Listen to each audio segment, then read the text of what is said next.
somebody in an interview or something. Yeah, it's just something that I'm, one day willing to work towards. I really want to dive So, into this market so for what real, what for real. what is it specifically, family? What is it? It's just a certification, one certification that could like open some doors for you. What is it? What is it called? CompTIA Security Plus. Yep, he just got his CompTIA Security Plus license, right? That's a certificate, right? Yes, sir. And that kind of puts Yeah, you. it's a certificate where he can work and do security for high level individuals. Yep. So he just man, Fire. brother William, he just accomplished that, man. And what was that? A couple days ago? When? Yeah, a couple of days ago. Yeah. That's what's up, family. And I mean, I ain't gonna hold you too long, man. I just kind of want to ask about that process. Was it hard? Was it tough? Like, was it something that people can do, or is it doable? Like, talk to us. Just kind of give us some perspective, real quick, brother.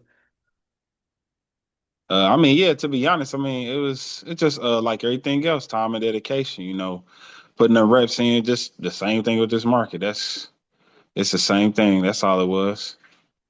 Yes, sir. Yes, sir. Man, that ain't no slight feat, man. So I just want to tell you, man, congratulations. Man, somebody send me a screenshot. I'm like, oh yeah, I can't wait till Thursday so we can shout them out, man. So yeah, Appreciate it. the Appreciate it real work begin now though. for sure. He said top flight security of the world, Craig. No, for Hey, real. For real though. For real though. But now, other than that, how we doing, family? How everybody doing? What's up? How we feeling? Hey, brother, where you located at? Will and Indy. Oh, okay. All right. I mean, Move around. Let's start a security company. Let's invest. We sitting here hey, talking about the ecosystem. It don't take nothing. We already know how many club parties, events that we host inside of Indianapolis. It's only gonna get bigger over the next 10 years as venues, and event halls continue to get bigger. I don't think he need nothing but insurance and, manpower as far as paying per hour, right? right, right. Oh yeah, I'm with it Okay. for sure. Yeah, Okay. that's that, and that's Let's the put power of in. what we doing. Like Keys just said, like, man, you got it's cybersecurity license, right? Is that what it is to work in security? Yeah, it's a cert to like open the doors for that. Like it's other stuff that you can obtain to just add to that, but that's like one of the beginner ones, a beginner certification. Man, black men doing it, bro. Black men Think doing about it. how many firms are going to need that around small businesses, especially AI as it grows.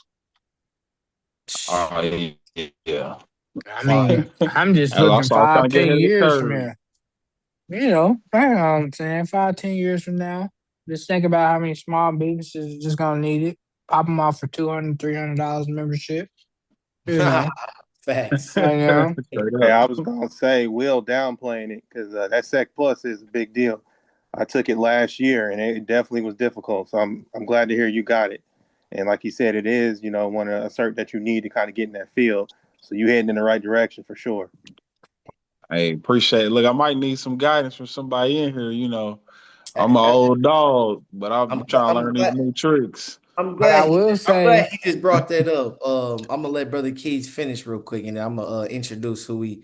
check out Alicia Little. I was on there maybe last Wednesday. She had like a thing for her birthday where she was doing like a seminar almost, what you were talking about, a live seminar, and she was on YouTube, and she had one of the head people at COOs that was from Palo Alto, and Mm. black woman. A lot Okay. of people don't know that cybersecurity, and she was trying to say that there's not a lot of people that look like us, and how security is going to be so much more needed rather than we don't realize the outlook now. She was breaking it down. It's like your AI agent that you're creating right now can get hacked. And Mm. like Hmm.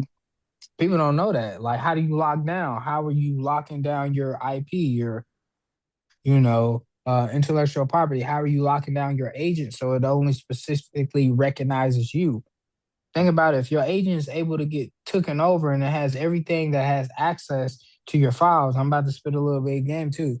Access to your email, access to all the stuff that you're getting the APIs connected to. Imagine if that gets hacked. Imagine if that gets hacked. It has your banking account info. So what she advised was anything you're having your AI agent do not put it inside the same email that it has attachment to, if that Mm. makes sense. So Yeah, anybody who's doing with the AI automation and stuff like that, anything that has to do with your banking accounts, credit cards, anything like that needs to be transferred to an actual different account where it's only specifically dealing with banking information, whatever businesses. And that gave me a bunch of game, honestly, because I have my business go to my regular account and I have the Hermes agent that runs this. So, but when you really look at the bigger picture, it's like, dang, bro, this thing can hack my stuff, or somebody who has the bad intuition can hack it, my agent, and now my agent got everything. that's You know what I'm game. Makes saying? That's sense. game. That's game. So a little bit of game, man. I learned from the other week. She had Wall Street Trapper. She had Davis shares. She had a bunch of people on there for her birthday, her 50th. She did it big. Hey, Will or Charles, to follow Big. up. Quick question. Y'all was speaking about the Sec Plus. Is the is the Network Plus any more difficult than the Sec Plus? Or about what and what? I let's see. I can't speak to that yet. Okay. That's what I'm trying to figure out. What's the next cert that I should be, studying for to add to it. Yeah, I can I speak on. gotta go ahead. Yeah, so I currently hold. Hold on, Charles. Introduce yourself, my brother. Okay, so for y'all don't know, I'm Please, Charles. please introduce yourself, Yeah, please. so I'm Yeah, I haven't seen Charles. you in a So minute. essentially, I'm a chief in the Army, and I do cybersecurity for the Army, and I Hmm. also do cybersecurity for Rolls-Royce. So I have a lot of experience with doing cybersecurity. I currently hold 8 CompTIA certifications right now. Uh, Charles, where's your face, Charles? oh man, hold on. I can't see you, brother. Yeah, I'm he gonna Come put it on on said, right. now. yeah, show that ugly face, brother. Put it on right I now. need to put a name with a face. You talking about you introducing yourself, you spitting that lyric. I can't even see I you got know it. you know you are. So if I see you in person, I can't be like, oh, hey, that's Charles from the ecosystem. I'm gonna do it right now. I This, don't this, be on this a camera. good brother. This a good brother right here, man. He a good brother, man. Hold on, let me send this link. Got a couple more people getting on. Hold on. Good brother, man. Why he get the link up and stuff? Um, man, Charles is one of them ones, bro. We had a phone call the other day, and it's the power of just the ecosystem. KJ, we all know brother KJ. He was on. We was on a three-way call, and we was talking about just the beautiful things that's Hold on, he getting on now. Just the beautiful things that they are part of, and not only they are part of, that they able to witness and see that's actually coming into fruition from the military, from the government, and then we got a black man that's in the ecosystem that really get a front row seat to see what's all about to transpire in the world. That's my brother Charles. Talk to him, Charles. All right, so like I was saying, I currently serve in the military right now. I'm in the Army. I'm a 170 Alpha. I'm a chief warrant officer, and I also do cybersecurity for Rolls-Royce as well. The biggest thing you can do, like I said, I hold over 14 certifications. Most of them are Mm, CompTIA and SANS, but the mm, biggest thing is Sec Plus. You have your CISA Plus, which is your cybersecurity analyst role. Network Plus is a good cert to get if you're trying to be like a network engineer. But I mainly focus on red teaming, which is offensive penetration testing. I've done some blue teaming in the Army, but I mainly go after like hacking stuff and doing stuff like that. So it's kind of like my expertise. But I mean, I do agree with y'all. Like working at Rolls Royce and especially being in the Army, there's only we're limited on black people that do it. So like I said, I'm the only one in the room that's doing this. So I mean, for anybody that's interested, I want more information on it. Like you can hit me up. I'm more than welcome to like guide you and kind of put you through what you need to go through. I have a bachelor's in computer engineering from Purdue. I'm going to Purdue All Global. right, you lost me there, Charles. Hey, I, Dude, I know, I golly, know. bro. We got You some was IU doing guys on great. here, bro. Knew that was Excellent. coming. Y'all You know, was but you know, good, brother. so You listen was though, We listen hoosiers good. though. around here. Until you Hey dropped Purdue, man. that line, KB no, said brother. it's over with, bro. top 5 engineering schools in the nation. I can't, I love All IU, right, love you got IU, the engineer. Okay, but got if you, you, got you. yeah, Okay, I'll let you yeah, so that's the slide. only reason why I chose Purdue I'll because let they you top 5 slide. I'll let there. you slide. So let me Okay. slide on that. But like I said, for me, it's all about not giving up. I'm in the classroom. I'm the only black man in the classroom. I'm doing, calculus, physics, all this stuff. You just gotta have that mentality. Don't give up. And that's kind of like my drive because if they can do it, I can do it. If they can make the money, I can make the money. We all breathe and bleed the same way. So I'm just trying to get to it, and I'm here to mentor. That's why I became a warrant officer because warrant officers they mentor, the younger generation and kind of show them the steps on how to be great. So that's why I chose that, and that's kind of my upbringing is to bring anybody on and just be great. So I'm here for everybody. I want all y'all to be great, and if you're interested in cybersecurity, hit me up, and I'll give you the whole spiel. You know Charles, I want that's dope, brother Charles. That's dope. I appreciate that, my brother. yeah, I want to take a Definitely, that was good, brother. Definitely sharing that knowledge. I've always been interested in cybersecurity, brother, but I just hate technology. That's the only thing. Like I want to get into it, but I hate technology. It's Hey, a double-edged sword. But if you can all hate right, brother.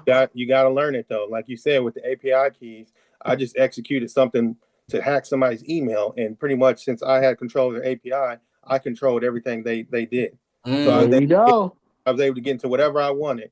And for those of you who don't know, Flipper Zero. That's all I'm gonna say. Get you a Flipper Zero and mess around with it. You'll be able to do a lot of stuff with it. The Flipper Zero is what, and I ain't gonna say it. If you have a question Yeah. about Flipper Zero, come holler at me, and I'll tell you some things that you can do with that little device. Hey, real quick, Charles. I'm gonna ask you just a couple questions, and then we're gonna get to the charge. We're gonna got get one to more the questions. but yeah, Malcolm too. I got But I just want to ask you just a testament to because I experienced it. All of us experienced, right? Being the minority in the room, Mm.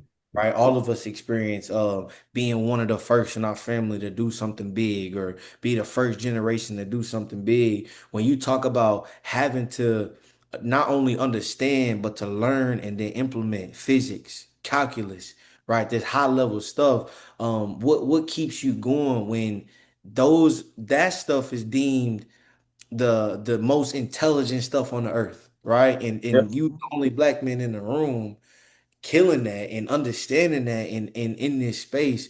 How do you keep going, right? Honestly, to be real with you, what kept me going is that when I was in my sophomore year of high school, I had an English teacher tell me. I told him I want to be a computer engineer. You know what he told me? He said, "Man, you're black. You're not gonna make it." Mm. He told me Dang. that dead to my face. And I said, I'm gonna prove you wrong. I'm gonna prove you Wow. wrong. So I put my head to the books. It ain't easy. If it was easy, everybody would do it. Of You see what I'm course. saying? So I grinded. I got in the books, learned my calculus, learned my physics, learned how to program, Python, you name it, any language I learned, and I grinded. You see what I'm saying? I It ain't wasn't gonna hard. lie, Charles. The Yeah. crazy thing about it is I had my fourth grade teacher who was a black woman, Miss Evers. I'll never forget. She told me I wasn't gonna be shit in life. And every time I be failing, I look at her face like the Mm. water boy. I don't know. Oh yeah. He one of said my the water traits, boy. one of my traits is that if you tell me you can't do it, I'm gonna prove you wrong. Mm. Just a couple months ago, a buddy of mine told me not to do an ultra. I did a Spartan ultra, 60 miles, 60 obstacles, Oh no, yeah, you tough. You no tough. I training. know. He I told me I know. couldn't do it. You know what That's I said? Spartan I different. invest some money, and I won that $500, and he paid and reimbursed my admission fee to do it. So Wow. you tell me I can't do it, I'm gonna prove you wrong. Wow. What Wow. sign are you, brother? What sign are you, I'm a Charles? I'm a tourist, man. I'm hard headed. Oh, All of right, course. there we go. Absolutely. Salute, brother. Salute, Yeah, Salute. man. Taurus, Yeah, Salute to all the day yeah. fellow long, man. Moors and Cover the it. goats, Look man. at You tell me I Ted. Hey, can't do man. it. Yours. I already know. That's Wrong. what's My Got you. wife and son are Taurus. Yeah. Got So you. that's I'm amazing. being, hey, I don't give up. You tell me I can't do something, I'll prove you Gotta wrong. Then I'm gonna kill us, have to bro. take That's your the hand and only put way. it on your face. Yeah. That's what's up. That's what's up. And then I'm gonna let Malcolm ask the question in a second. But then tell everybody you don't got to get in detail, but what y'all got coming up in November, what you about to do here in a couple weeks. So the reason why Charles is going to miss Invest Fest, because other way he will be there, right? I will make sure he was there. He already know the importance of this, but he's gonna miss it, and it's a reasoning why. You can talk about that now, Charles. Yeah, so for the last 3 years, I've been doing active duty Army stuff. Essentially, what I do is we assess emerging technology. So, what I mean by that is that it normally takes 7 years for a technology to get transitioned to the warfighter, i.e., myself. So what we do is we do assessments. So like any one-way attack drones, UAS drones, UGVs, any red team tools, anything you name it that the Army is thinking about, transitioning or purchasing, we pretty much take it in, we put it in a relevant environment, and we test it out. We create a document that goes to generals. They look at the document and then they make a decision on if they want to fund that project or not. So in the next couple of weeks, I have to go to North Dakota, which I was there 2 weeks ago, and I tell you, we kind of sufficient on a little, about 10 black people I saw when I was in North Dakota, but I have to go there for a month because we're bringing out 20 technologies, and we pretty much assess them in that environment, and then I have another event in November, which is in Indiana. They're called T-Rex events, is what we call them. So we're reaching out to industry partners. We work with Amazon, Leidos, whatever company wants to pretty much bring a prototype out. We just assess it, and if it's worth it, then we put it in that pipeline so that soldiers like myself can get it in a timely fashion. So Wow. I've been doing it for the last 3 years, and I've made a lot of contacts, and it's definitely something I enjoy.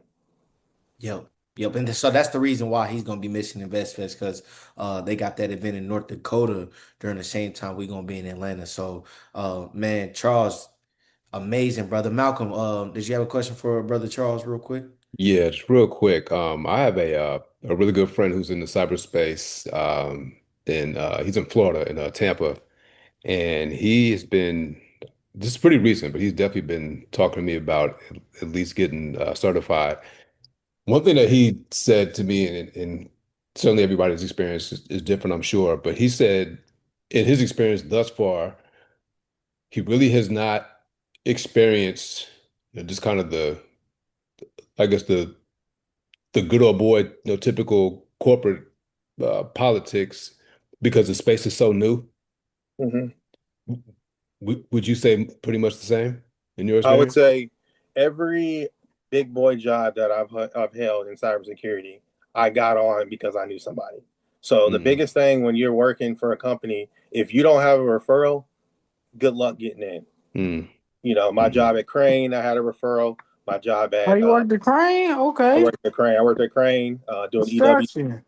I'm working at Rolls-Royce, referral. Now I'm looking at working at Amazon or Microsoft. I have referrals for all of them. So in order to get in this space, you can have all the credentials, you can have all the history, all they want. But if a referral ain't attached to that, I mm. won't say it's impossible, but it will give you better odds at getting that job. So building your network, talking to people in the ecosystem, even outside the ecosystem, that your network is what's going to make you your money, 100%. And I'll die on that hill. The Yeah. lady on to follow up on that, brother. The lady on from Palo Alto, she was saying that there's not a lot of us that look like us inside of this space, right? So you would stand out if you're going to a face to face in the networking space, right? To be a black man or a black woman, because she was a woman, um, to be a black man or a black woman inside of the cybersecurity space, speaks volume, right? And so if you know what you're talking about, how this is the angle that she played that she was like, if you know that you're talking about, you're you're likely for somebody to try to bring you in because there's not a lot of us that are inside this space, right? And so just keeping that mindset, brothers, like you gotta think this is an area that is in technology, right? And that a lot of people don't trust us with because once we get the knowledge and we know how to defend certain things, we like to help people, and that's the bad part in their eyes, right? So I think that's what you mean by like it's a little bit harder to get the job. Of course they don't want us to get the jobs because once we, us as black folk, bro, we want to help people and not have it happen to us, you know what I'm saying, versus being on the attack end. right? And say, hey, we want to get into something, right? And so that's kind of like the concept and the perception that she was bringing it from is like you're not gonna see a lot of us, but once you get in the space, you become, pretty proficient and well known at that point. And one thing I will say, I will throw in there. One thing about if you get into cybersecurity space, you can have all the technical expertise in the world, but if you can't dumb that down and explain it to people All my life, that's what that she don't said, understand, Charles. you're in trouble. That's literally my job, trying to explain something, dumb it down to where Yep. everybody in the room understands it. Because if you get in a room with a bunch of engineers, you can have high level talk and everybody gets it. But as soon as you get in there and you start talking some crazy Regular people. nonsense, you lost your audience, and they're not going to Yep. listen to you. So you got to know what the audience you're preaching at or what you're talking to. You got to gauge that from the very beginning. Wow. Wow, that's fire. And then the last thing I'll say about that, Charles, and then we're gonna pull these charts up, get to these stocks, and talk about some real estate today. We gotta Um, talk about that real estate. we're gonna Yeah, We definitely get gotta into talk real about the estate. real Gotta talk. estate, Hey, but I'm trying to we get in. got raising the roof. They trying Trump and them trying to raise But the roof. yeah, New Fed chair trying to raise the roof. What happens when the roof is raised? yeah. So we're What gonna get to that in a happens? second. But the last thing I'll say, Charles, is I was reading a book, the techno feudalism of America, right? And it talked about engineers versus executives and how capitalism is actually dying in America. And right, and they talked about how these executives are are so caught up with making money that they're actually losing the insight of what's actually going to save the world, what's going to change the world. And now that they're saying that these Alex Karp was a big advocate of Palantir Technologies. He was a big advocate that said we now have engineers becoming executives when it was actually the opposite. You had CEOs, you had executives, people that made decisions, and then you had engineers that work for the executives. Now he said that engineers are becoming to a point where they can dumb things down, where they can actually put themselves in a position to be a CEO. But the problem is that when you're an engineer, you can actually build anything that you want. And the problem is that instead of having executive team that make these great decisions for the world, you can actually do everything that you would have an engineer do because you are an engineer. So I just want to ask you, um, as we continue to keep growing in our journey in America, and as companies are growing and evolving, and more builders are coming, and people are like, you know what, I'm not going to Harvard to be, to do this. I'm gonna just build and build and build. Do you think, um, when it comes to being an engineer, do you think that is going to be more of a like an asset for as we grow, or do you think that's going to start becoming a liability for where America is headed towards? I think it, to me personally, I think it's an asset because, like you said, if I can do everything on my own, I can start my own business and start my own cyber consulting, and then I can cut out the middleman and I have to worry about executive when I can kind of do it my way. Because I feel like, and I have a business, Will to Win. Shout out to Will to Win LLC, cyber consultant. I also have a medical courier business, but that's different. But I will say, being an engineer and being able to make the decisions, that to me that's key. Because a lot of times when you invent something and you kind of run that, they kind of take it on and then they kind of go a different direction than what you wanted to go. So I feel like those executives kind of change it and they focus on money. So you can take it like this. You have a one-star general that just wants a product. They don't care what it looks like, they want it to work. Me as an engineer, I want to put out a perfect product. So as long as it's working, they don't care. As an engineer, I want to make sure it's really good. I want to make sure it's perfect before I put it out there. So they're all about making money. I'm all about perfecting it and making it something to where it can last a lifetime. So I think there's a difference between making money and actually making a good product. Making a good product. And so to that last point, Bingo. yeah, to that last point. So I'm just gonna want to reiterate this and kind of just get confirmation of what you're saying. Um, when it comes to morality, I feel like that's what's really been in question with America today, Yeah. and how the more money you get, the more your morality needs to be checked. You following me? Yep. And when I say that, if I'm an engineer and I can do whatever I want, and I'm starting to see I can get billions of dollars of doing this and engineering this. It might not be the best for the people, but I can run up a bag and make it myself. So as we grow, that's what I'm saying. So as we grow in our trajectory as America, it's becoming the haves and the have-nots, right? And as we continue to keep growing, you don't think that could be an issue that more engineers are kind of being created, and then they're gonna also have that morality in check when these billions are on the line too. That's tough because you can look at it both ways, though. That's Okay. how I look at it. I'm kind of biased because I am an engineer. You know what I'm saying? So I think if the more control you have over something to make it better, my thing is if I give something to the world, I want it to be better. So I'm about making money, but to a point to where I want to put out something that's solid. I'm all about being solid. I ain't gonna send something out and it crumble over time, and then I give you a new version of it just to get money. So to me, I'm all about that foundation. That's kind of how I I look at it. like Charles, man. I like So Charles. that's kind of I how I like look at it. Charles. It go both ways is how I look at it. So it depends Got you. on the type of person you are. I Yeah. get what you're saying. And every engineer is an individual, and they're all about chasing money. Then that could potentially cause an issue. But I think if your foundation is solid, and you have a team, a solid team, I don't think you can go wrong. To be real with you. Now, Brother Charles, man, yeah, man. I you like the Brother goat, bro. Charles. You the goat, man. Keep doing your thing, bro. We appreciate you, man, coming on, sharing some wisdom, man. But Appreciate yeah, it, let's y'all. get to these charts, man, because you know us, boy. We'll look up. We've been on here for 4 hours, dog, just talking and talking. Everybody trying to get some rest and stuff. So, man, brother Charles, thank you, man, for sharing that wisdom. But onto these markets, man. What the hell is going on in the market, bro? We're tanking. We're tanking Joseph, brother That Bro, was we're for the Joseph. tanking. test. Brother Nate, Joseph's what in the building. what did I text you the other day? Google is going to tank. Bro, it looked like the we I think we spoke about it last time. Like everything was at like these highs and whatnot, right? And it just feels like these channels and these pitchforks that we draw out, because they map out all of this historical data, we don't really need to bet against them, right? We predicted that the market was going to go down. So hopefully you guys take this week as like a buying the dip type week, right?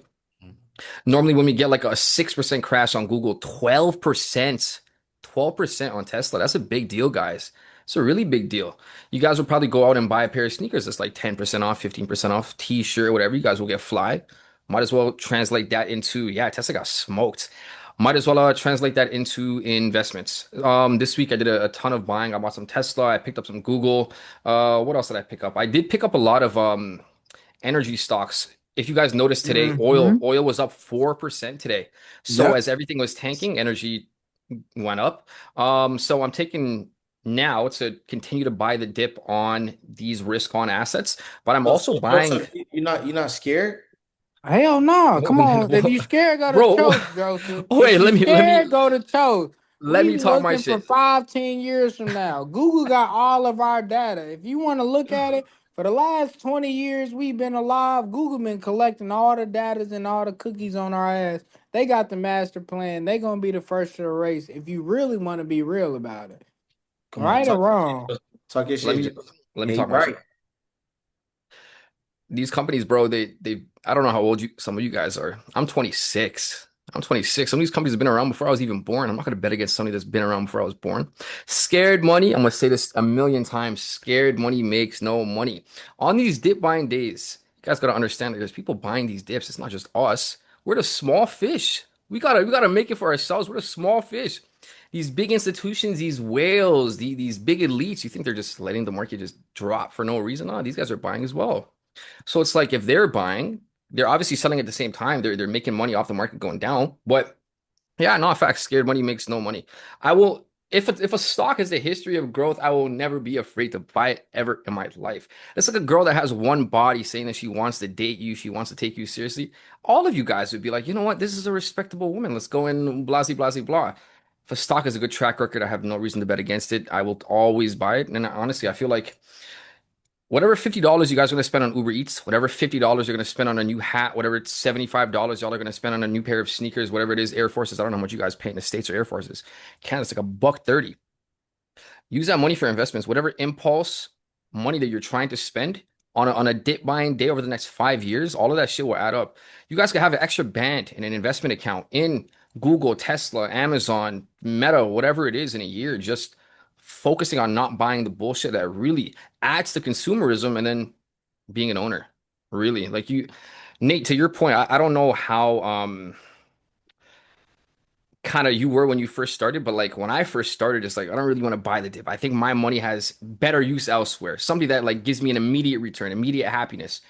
And then I realized I kind of missed the boat when the market did go up, right? So if we can be happy when the market's up, we better take advantage when the market's down. We better take advantage of it. So that's kind of the way that I look at it. But no, zero fear in my mind. I will never, ever, ever fear something that has a history of growth. Never. And honestly, none of you guys should either. None of you. Unless you're buying like a $5 stock, really, all of these stocks 5, 10 years down the line, you will be happy that you bought $100 here, 275, 50, 25. All of that adds up. All of it. Yeah, yeah. I got a question, brother. Ask away. When did you make the determination? Like, when did you set in that mode? When did your yo, Malcolm with the mindset, when did your mindset shift from that? Like, how did you like switch from, hey, I can buy a pair of shoes for this? Now I'm buying, stock. I'm actually the owner of the company that you're buying. Like, You want the what age, you want the honest what answer or the age is PR that? answer? You want the honest answer or the PR answer? Nah, I'm a raw. Everybody else can have the PR. I'm good. Y'all Um, good with the raw? Cause I want the For raw sure. and uncut. when You did I feel me? realize when I realized I have all these sneakers in my closet, I probably have like 40, 50 pairs of shoes that I just don't wear. I Oh. realized that when I looked at all the stuff that was like outdated that I bought last year that I can't be seen wearing outside. A Seen lot of you guys, wearing. you know what I'm saying? It's like all of that shit I really could have added to it. And the thing is, no offense to any of us, I'm from immigrant parents. A lot of us learn these lessons from our parents. A lot of Yeah. us, we learn these bad habits from our parents where they were scared to invest because they were kind of just like surviving, right? They were Yep. kind of like just getting by. They either moved to America. My mom moved to Canada when she was like one, but my grandmother and my grandfather are immigrants. And then I realized, like, I kind of don't want to be like the generation before me. I kind of want Got to you. pass Mm, on everything to the generation after me. And it's like, if they passed on something to me, it's kind of up to me to not pass that on to my own children and like my own people when I do get married, when I do have kids, whatever the case is, right? But to put it in a sentence, I would just rather own something that makes me money than own something that depreciates but makes me look good. Okay. yeah. You kind of Yeah. it's really just it really is just it's internal work, right? Like if you're going to the gym and you're posting you in the gym every single day just for the sake of posting it for the gram, you might be eating like shit on the back end, but you're still posting going to the gym. So it's Yeah. like you can get fly to post on Instagram, but whatever you own, you're kind of doing it for yourself. It's kind of just Yeah. having that higher standard of wanting to own something. Really and Yeah, Yeah. truly. It's just having that higher standard of this is ownership. Every time the market drops and people buy, it's a transfer of ownership. You got to ask who is selling. And it's probably the people who have very weak hands, who kind of got in for a quick little thrill and they didn't see the long-term potential. So it's like once I realized, like, damn, I was that person where I would sell investments too early because I wouldn't want to hold it. I kind of wanted that quick fix if I needed money right now because my life wasn't where I wanted it to be. I kind Yeah. of had to shift my mindset because I guarantee you a lot of you guys will probably go through the same thing. You buy something, it's down 10%, down 15%, and it's like, fuck, I expected this to make me rich yesterday. And right. then what happens, right? So, Yeah, Yeah. step one, adjust expectations. Really, Yeah. adjust expectations. Step That's two, what I wanted you to get yeah, at, brother. Go ahead. increase higher standards. Number two, increase. Bro, you guys are all young black kings and queens. I'm semi-mixed, but you guys are It's all in the trenches in America, right? But to my point, yeah, you guys all need higher standards. I don't know who brought it up, but like the minority point, nobody yeah. taught us this in school. How many of you guys were taught how to pay taxes in school? How many of you guys were definitely not. taught how to open up an investment account? How many of you guys were taught how to buy a stock? How many of you guys were taught what stocks to buy? You wanna know the crazy thing, Joseph? I learned from the Jewish white folks. That is really I learned from the Jews. And shout out to my Jews because they really taught me the game. Like, hey, bro, like this is what you need to do. You hide your money in the mattress. Why don't you got a safety deposit box? That's where we hide Yeah, our money. And it, because that's what our parents did, and I just want to add to Joseph's point. Um, if you really want to think about it, majority of the Jews, or not even say Jews of white people of people that don't look like us, taught us everything that we know. You think it was a black man that brought up real estate to me? You think it was a black man who brought up stocks to me? No, I'm being dead serious. You think Dead you ass. think it was a black man that told me that once you start collecting valuable art pieces, you can start taking out loans against your art? No black person is telling me that. And then the crazy thing is, it sucks because it's two sides of it. The black people that do know about it, they Don't don't want to share speak it. too much up about it, and that's why I really love and I always give praise to what Earn Your Leisure has done, what they're continuing to do, and what they're going to do in the future, bro. Because they've made it normal to have conversations about money, about stocks, about real estate. It don't matter what comes from their tree, but they've made it normal to talk about, hey, what stock you invested in, bro? I can tell you in high school, I promise on everything I love, you can ask Alante, the word stock never came up. Well, it was either hoops.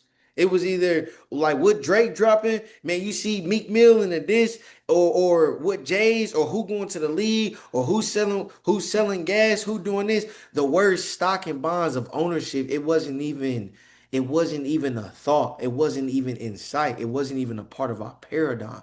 The way we see life. The reason why it wasn't a part of our paradigm because it wasn't a part of our parents' paradigm. You follow me? So that's why I said earlier on the call, bro, we the first generation to do a lot of the stuff that Yeah. we're seeing today. And I tell this Yeah. story all the time. My grandfather's still alive. My grandfather was alive when they passed the civil, what was 1965? Was that civil rights? Civil Rights Act. Voting Yeah. rights. Civil Rights Act. 65. My, I'm like, wait, 68. 60, no, in the 60s is what I mean. Okay. Grandfather was born early 60s. I'm like, wait, you was alive when they passed I'm just talking to him the other day. And it just shows you like That's damn, a blessing. that shit, like it shows you, but my grandfather's 70 years old. And it shows you, damn, it was right there. Like it was literally, bro, he like, man, 20 years ago, it was the 90s. Damn, for real? 30 years ago, it was the 80s. Like it was literally right there. So when he told me that, it's like, man, put that in perspective. Everything that we learning, we wasn't taught. So we Yeah. really self-taught to everything. That's why I talked to Brother Keys on the phone earlier. Bro, it's some Literally. time, bro. Didn't I tell you that, Keys? Like, bro, stop thinking day to day about what's going wrong. Dude, zoom out, bro. Like, man, give yourself grace, 1% a bro. day. Give yourself grace, bro. You are brand new to the stock market.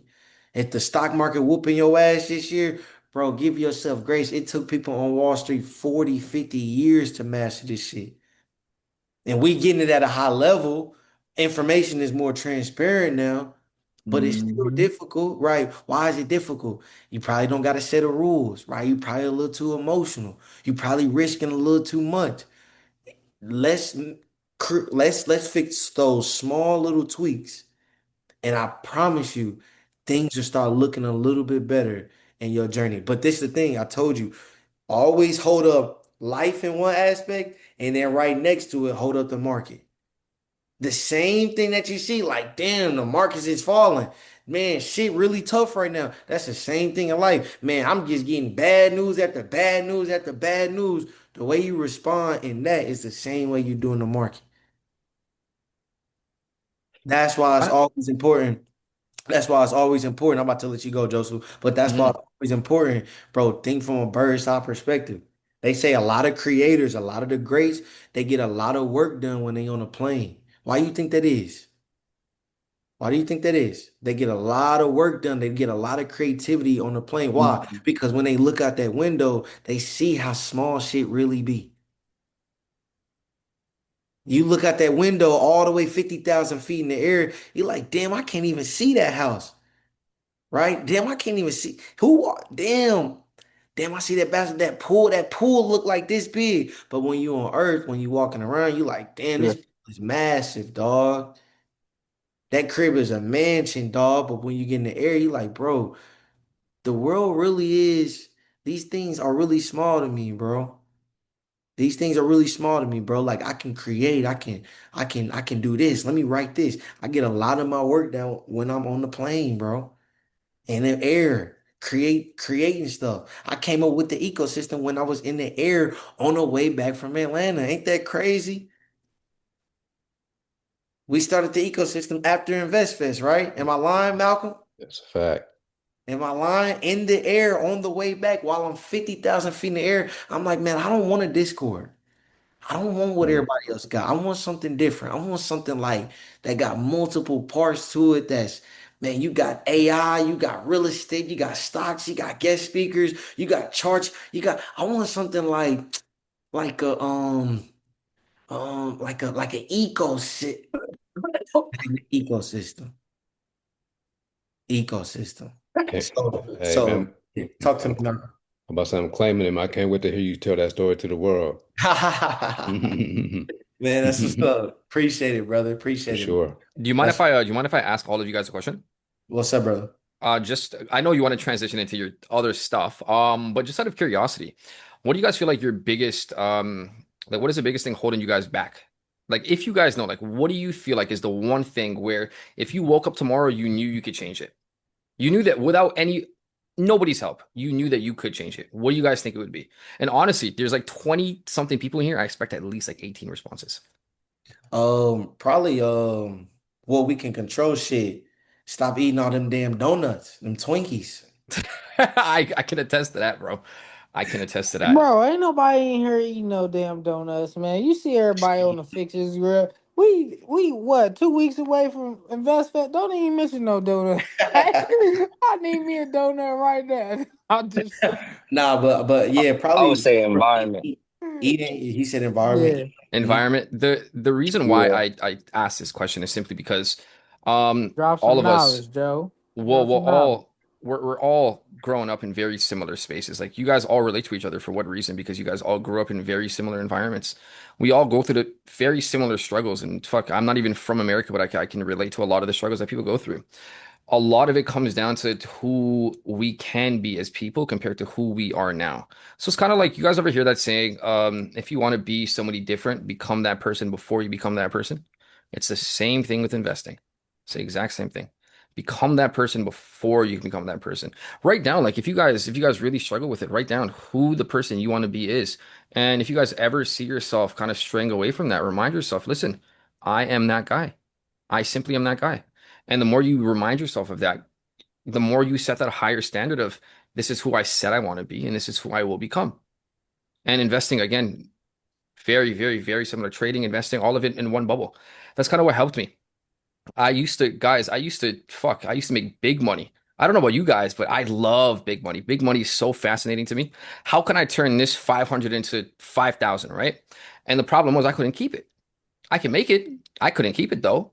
And when I realized that, it's just like, okay, well, who do I need to become to keep the money that I'm making? Why would I want to be somebody that can make money but can't keep it? It's kind of like this paradox that I was stuck in. I knew what I was doing, but not enough where I can actually use that to benefit my life. And to Nate's point, like rules, systems, and then having those higher standards. But I don't want to. Where's your name? Who is speaking? Who, man? Who? Keys. There you go. Sorry. To answer your question, bro. Again, write down who you want to be, brother, and every single day become that person. Yeah. Yeah. Pretty sure every single day just become that person. Sounds cliche. It really does, but Yeah, man. So let's Depends on big we about thing. Shout out to Canada, man. Shout out to my dogs, Bun Dog, Top Shotter, man. Shout to out to my guys out there, man. I know they the real Drake hitters, man. Shout out to that my guy's from dog, my real hood and Brody. well, we're from the same area in Oh, for real? Jenkins. Yeah. I Where went you to school from, with his I Brampton? went to no what? No. Ew, Oh, no. Bro, oh, nah, bro. I grew up with like the Toronto rappers, like all the Drake, Toronto. yeah, Okay. like all of those guys, Like yeah. like Scarborough, Don Mills, like in that How do area. you know? How do you know about Don Mills? No, no, no. I grew up Got in friends Jane and out there in Finch. Canada. Yeah. No, I grew up in Jane and Finch. It's like the quote unquote hood of like Toronto, but a lot Yeah, of like the Toronto Toronto. rappers, Okay. yeah, all went to the same school. All went to the same that's Okay. school. bro, Shout out to Bun that's Dog. We fire. was out in That's Dubai, man. That's that's my fire. dog. I That's got to fire. see his face. That was crazy. Shout out to Let's look at the Daniel charts. King. Let's look at the That's Hey, charts. I'm I said, excited. hey, you don't let nobody see his face, boy. I'll tell you that. No That's face, no case, boy. let me see something. Let me show this. Can we see this? Uh, let me see. Can we see my screen? Went away. Hold on, real quick. What happened to Tesla today, Joe? Man, we about to talk about that. What happened to Tesla today, Nate? We was talking about it earlier. What happened? What happened to Google, man? Max 7, baby. Hold on, let me see. Is it mangoes now? What we doing? Let me see. Y'all can see my screen now? Yeah. Cool. It's a couple of things too I want to talk about with the connectivity aspect Yeah. and to think about it how energy, like okay, energy is a bottleneck, the next bottleneck, but also the energy and the complacency for the actual chips. You know, like because now they're talking about they're not trying to send regular like so it's photonics, but it's on a net. It's another level. I looked up this company. It's called Calhoun. It's Calhoun. So I end up looking it up, and they're like, so they're light, but see that's the crazy thing is light's not moving like there's a second rotation. So can you talk about that tonight too, you guys? Yeah, we about to look at it. I'm about to show you everything real quick. Let me see something. So, man, SPX, man. Let me see if we can still see my screen. Seeing CNBC pop up. Yeah. Okay, cool. I don't know when I switch screens, does it show? We see the Uh, orange man on your screen. yeah, let's see. I don't know if y'all seen this. I didn't put it in the chat because it was after the market closed, but breaking. Trump to slap sweeping new tariffs on 60 trade partners as global duties expire. Mm, here we go with this He getting tariff that talk. tariff money back. 83, what was it, 83 billion or something like that he had to pay? He had to pay 83 billion to the companies. Yeah, he did. But let's look at this key points and remember, remind you guys, every single day, everybody can do this. You go on Yahoo Finance, CNBC, they filter a lot of that information. They got actually got a lot of I'm not gonna say a lot, but they got some black folks that are actually behind the scenes doing a lot of these articles, these reports, and kind of breaking this stuff down to make it digestible, right? And so they always do the key points. Just this broad tariff regimen on countries around the world, plus the European Union, as temporary tariffs expire. The new tariffs on dozens of countries will take effect at 12:01 a.m. this Friday. What time is that? That is in 4 hours, 3 hours, right? 3 hours, new tariffs will take effect. The 10% to 12.5% duties will effectively replace Trump's expiring 10% global tariffs, right? So when we look at this, when we break this down, I want to ask y'all, is this just noise or is this something real that can really, really bring the market down? What do y'all think? I think you got to look at where it's happening at. Like when you're looking at the SPX, when this news is coming out, is it at the bottom? Like are we taking a dip or are we at the highs? So it's That's a like if it's at double the top. highs, you got to understand, yeah, it is. You got to understand how much Yeah, fear it is. is being Oh, induced into the markets. Why is fear being induced into the markets? Nate, last session you spoke a lot about why. Why is fear being now induced into the markets? Because the word tariffs, you guys remember if you go all the way back to when was it, 2025? Look at how the market reacted during those Oh, tariffs. Yeah, I felt it. Oh yeah. it was bad. It was really bad.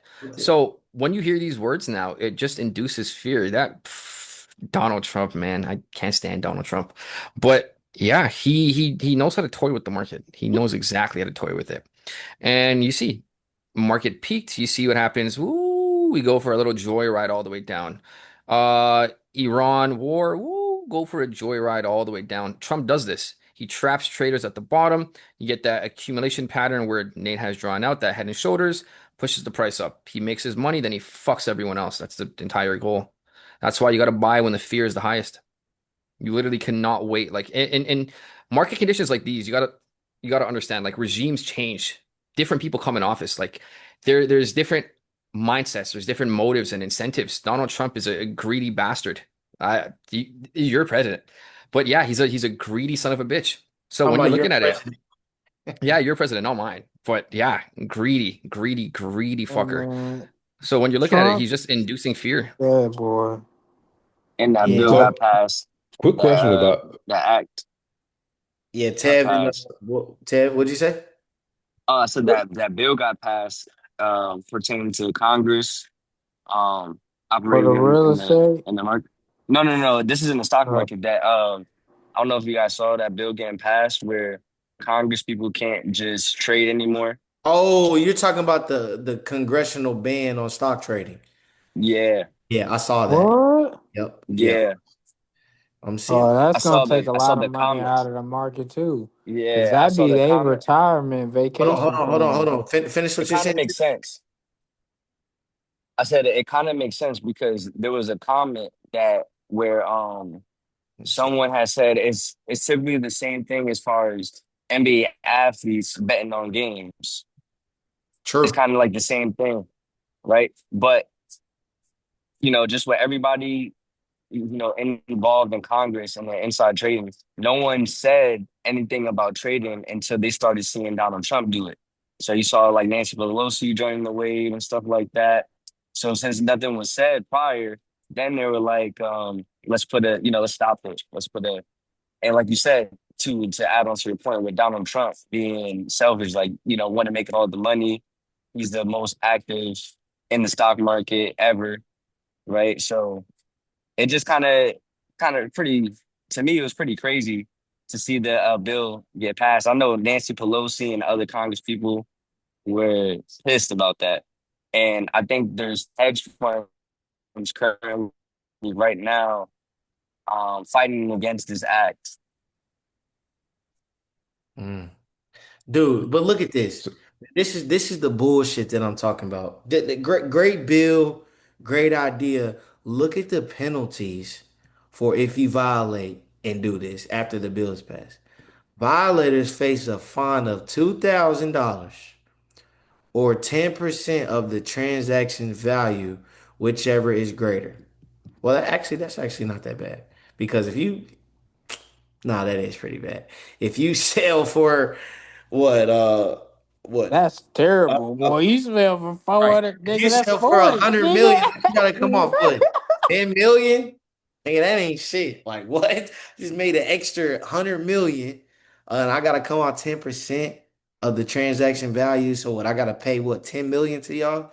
I mean, bro, that ain't shit. Like this is the bullshit I'm talking about. Like they can talk a good game. It was kind of similar to how we talked about what did we talk about? The bill that they passed for Fortune 500 companies and BlackRock and Vanguard, they passed the bill not being allowed to buy single family homes anymore. It was like, damn, great bill. But then when you zoom out and you think about it, why the hell would they be loading up on single family homes right now anyway? Like it's It's a like liability. it's like It's exactly, literally it's exactly literally a liability. liability. So it's like smoke and mirrors, bro. Like, oh yeah, we put the penalty in place that BlackRock can't buy single family homes. This is after they own all the single family homes. Like, it don't make no sense. Similar to this, like, look at the penalty for if you are in office and you do violate one of these rules. And what are the rules? It prevents members of Congress, their spouses, and dependent children from purchasing new individual stocks of public traded companies while in office. Interesting. Interesting. So if I'm a scammer, right? And I'm thinking about a way to get around this. Why? Okay, why wouldn't I? Okay, if I'm, this it says while you're in office, you can't buy new individual stocks while I'm in office, right? While I'm in office.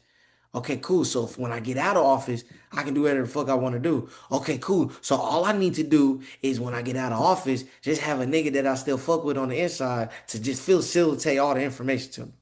Like that's what I would do if I'm really trying to be a scammer and trying to get around this. That's what I would do, Bro, right? they also pass bills. They pass bills so when they're out of office, they're the ones who are buying these companies, all of the bills that they're passing.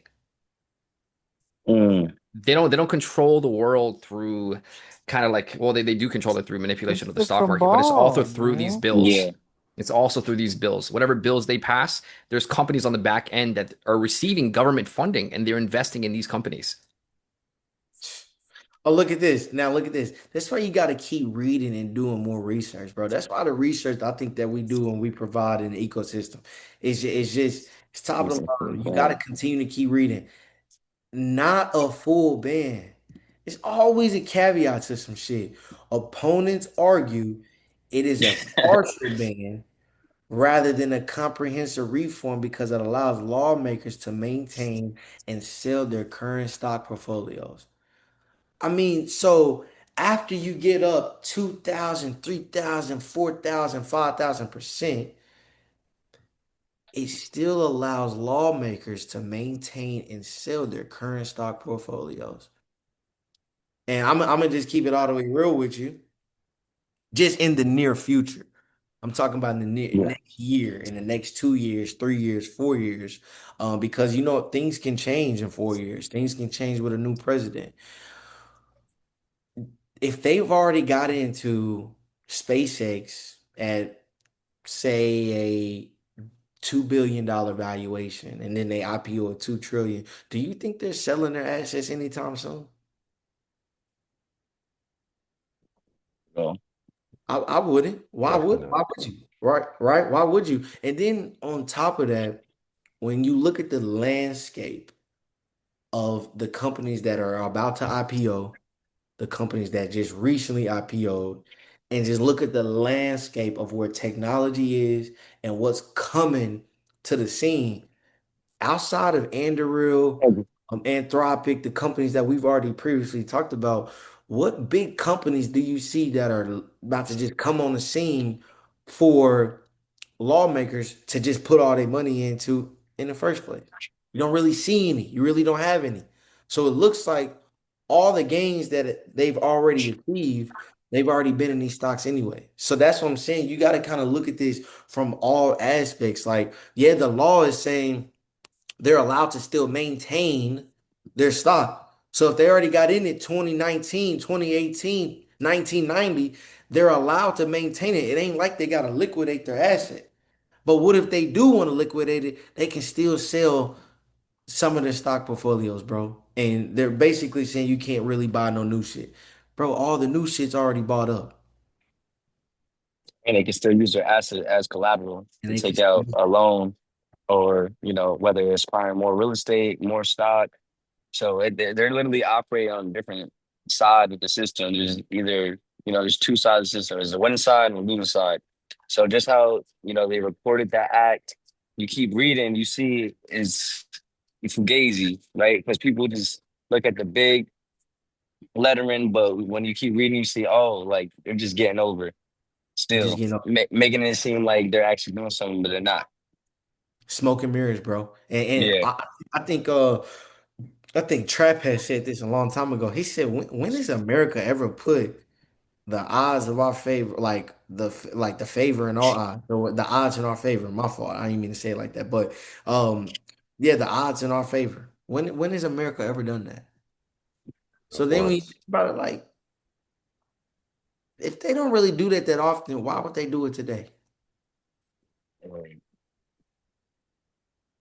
So many new investors into the market. So many people are saying everything's going to the moon. So many people that bought in at SanDisk at 2,300 a share is going to go to 5,000. It tanks all the way down to 1,300, 1,000 point drop. So many people that bought in at SPX at the highs of 7,600. I think it's going to 8,000 here soon. So now we've been consolidated since, what is this? Since May. We entered 7,200 in May. We touched the high 7,600 in June. May and June, since then, we've literally just traded back and forth, bro. Mm. So that's why I say if you got anybody saying, bro, I'm making a killing in the market and these guys on Instagram and bro, join my Discord and I just made 1 million a day and I'm up hundreds and hundreds. Dude, we're looking at the same thing you're looking at, bro. People saying, bro, I'm up a 10,000% on spy calls. Dude, we're looking at the same market you're looking at, bro. That's why it's important to see the charts as well and understand the charts. At least seeing what you're seeing. You don't got to be no professional trader or be the GOAT trader of all time. No, you don't got to do that. But what this does, you get to see a visual of what's really going on. Our people, man, people are, I'm on Instagram, you know how the algorithms go. I'm getting content of this trader made 1 million a day, this trader made 100,000 a day. And then I go look at the chart. Where could they have made that at on spot today?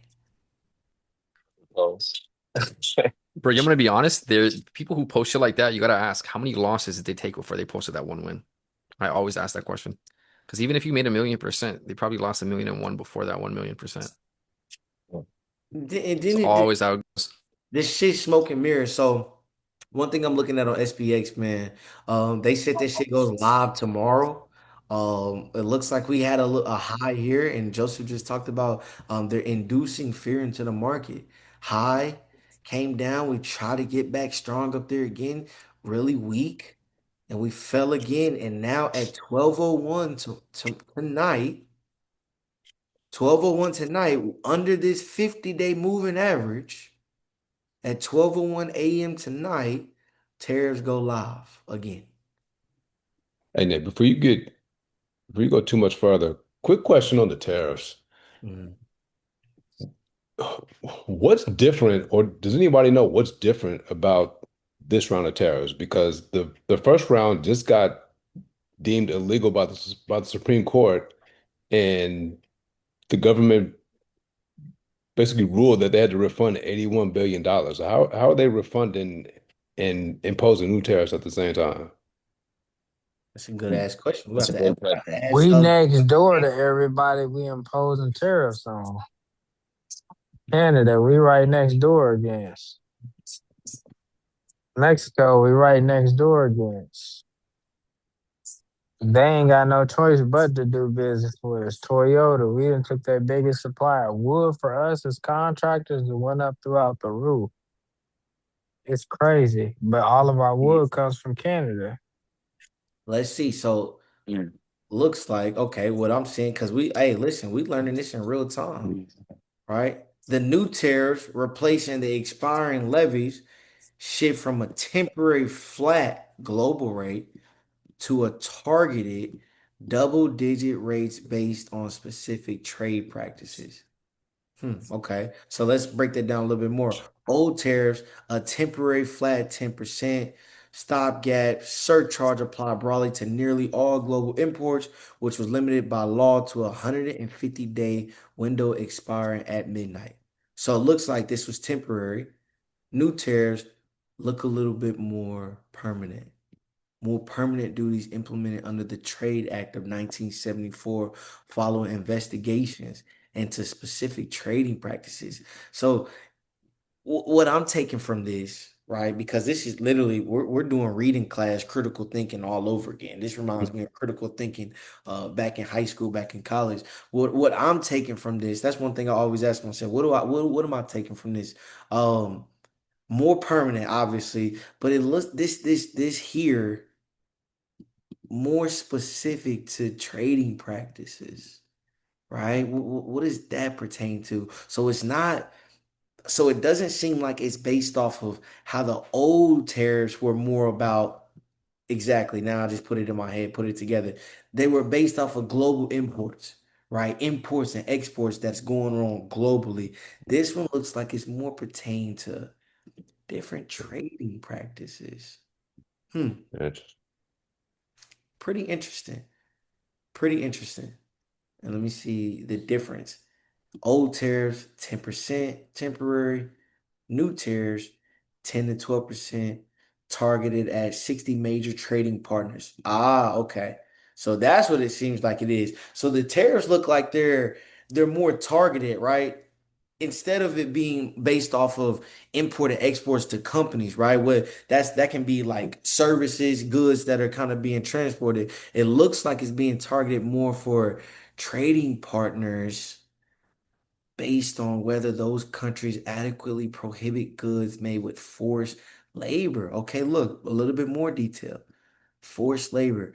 Countries with bans face 10%, while those without face 12.5%. So when I see shit like this, and then the writing is doing this, and there it's all these tedious wordings that they're being added in, or this is what this import is, this is what this export is. When I see little shit like that, I see a lot of bullshit, bro. Because it doesn't seem like there is a huge problem that it looks like all of us need to be focused on as a country. It don't seem like it. Because if it was a huge problem, I feel like more news stations, more of us will be talking about like, man, that's kind of fucking us up. That's kind of fucking us up. This shit said 10 to 12% targeted at 60 major trading partners prohibit goods made with forced labor. Forced labor.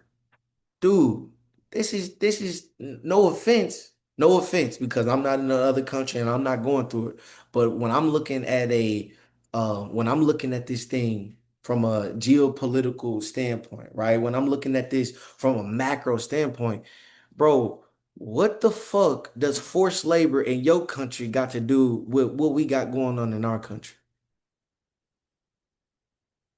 Prohibit goods made with forced labor. Right? Anybody can chime in, anybody can say anything, but this is the stuff that I'm talking about.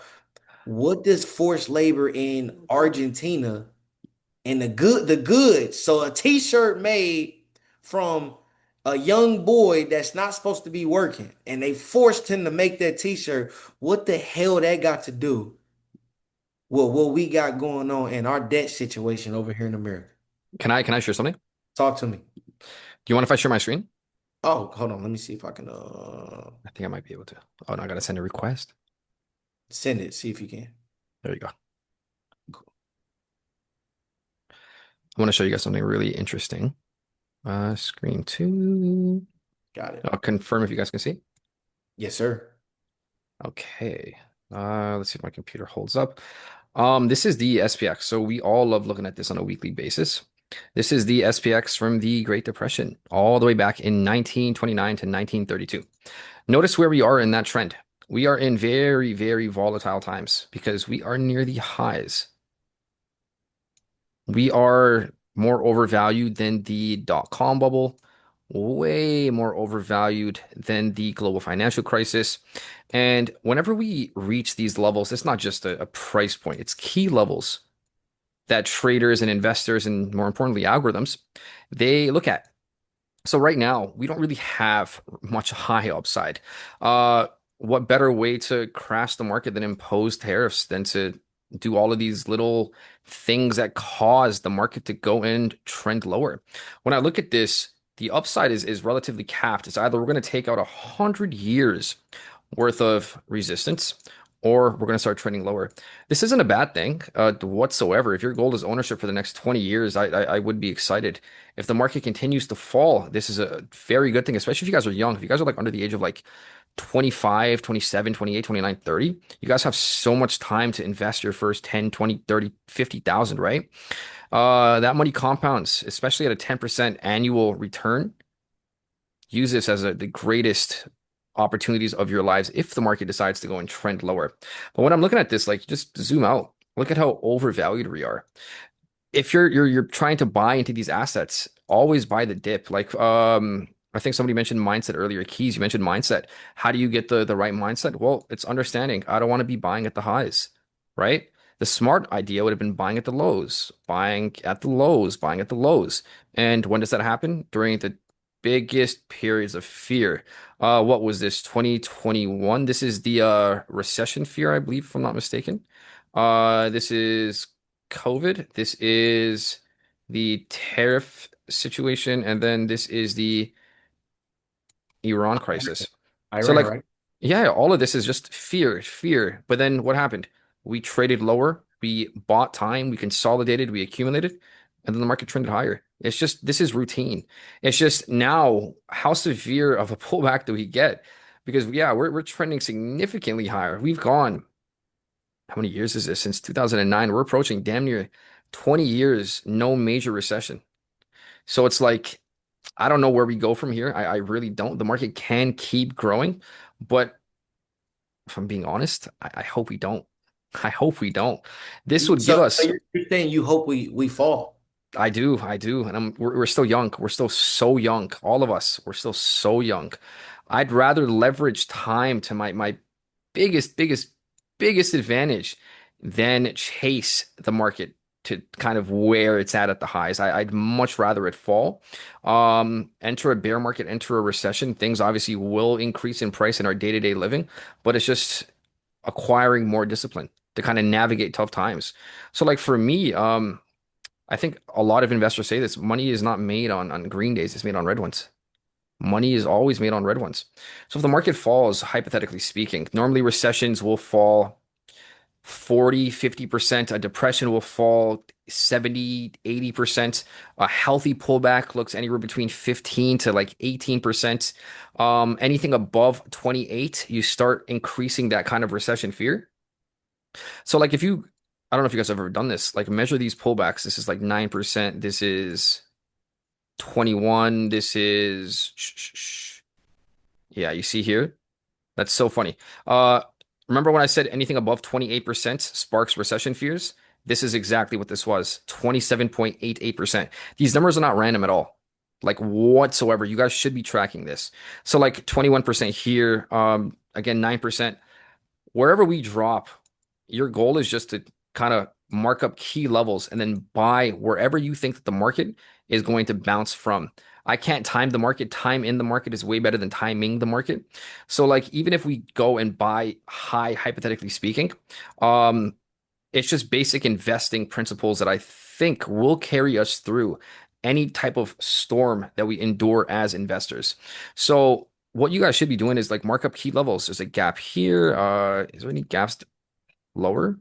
There's a gap right over here. If the market gives us this opportunity right here, we're golden. Oh my goodness, we're golden.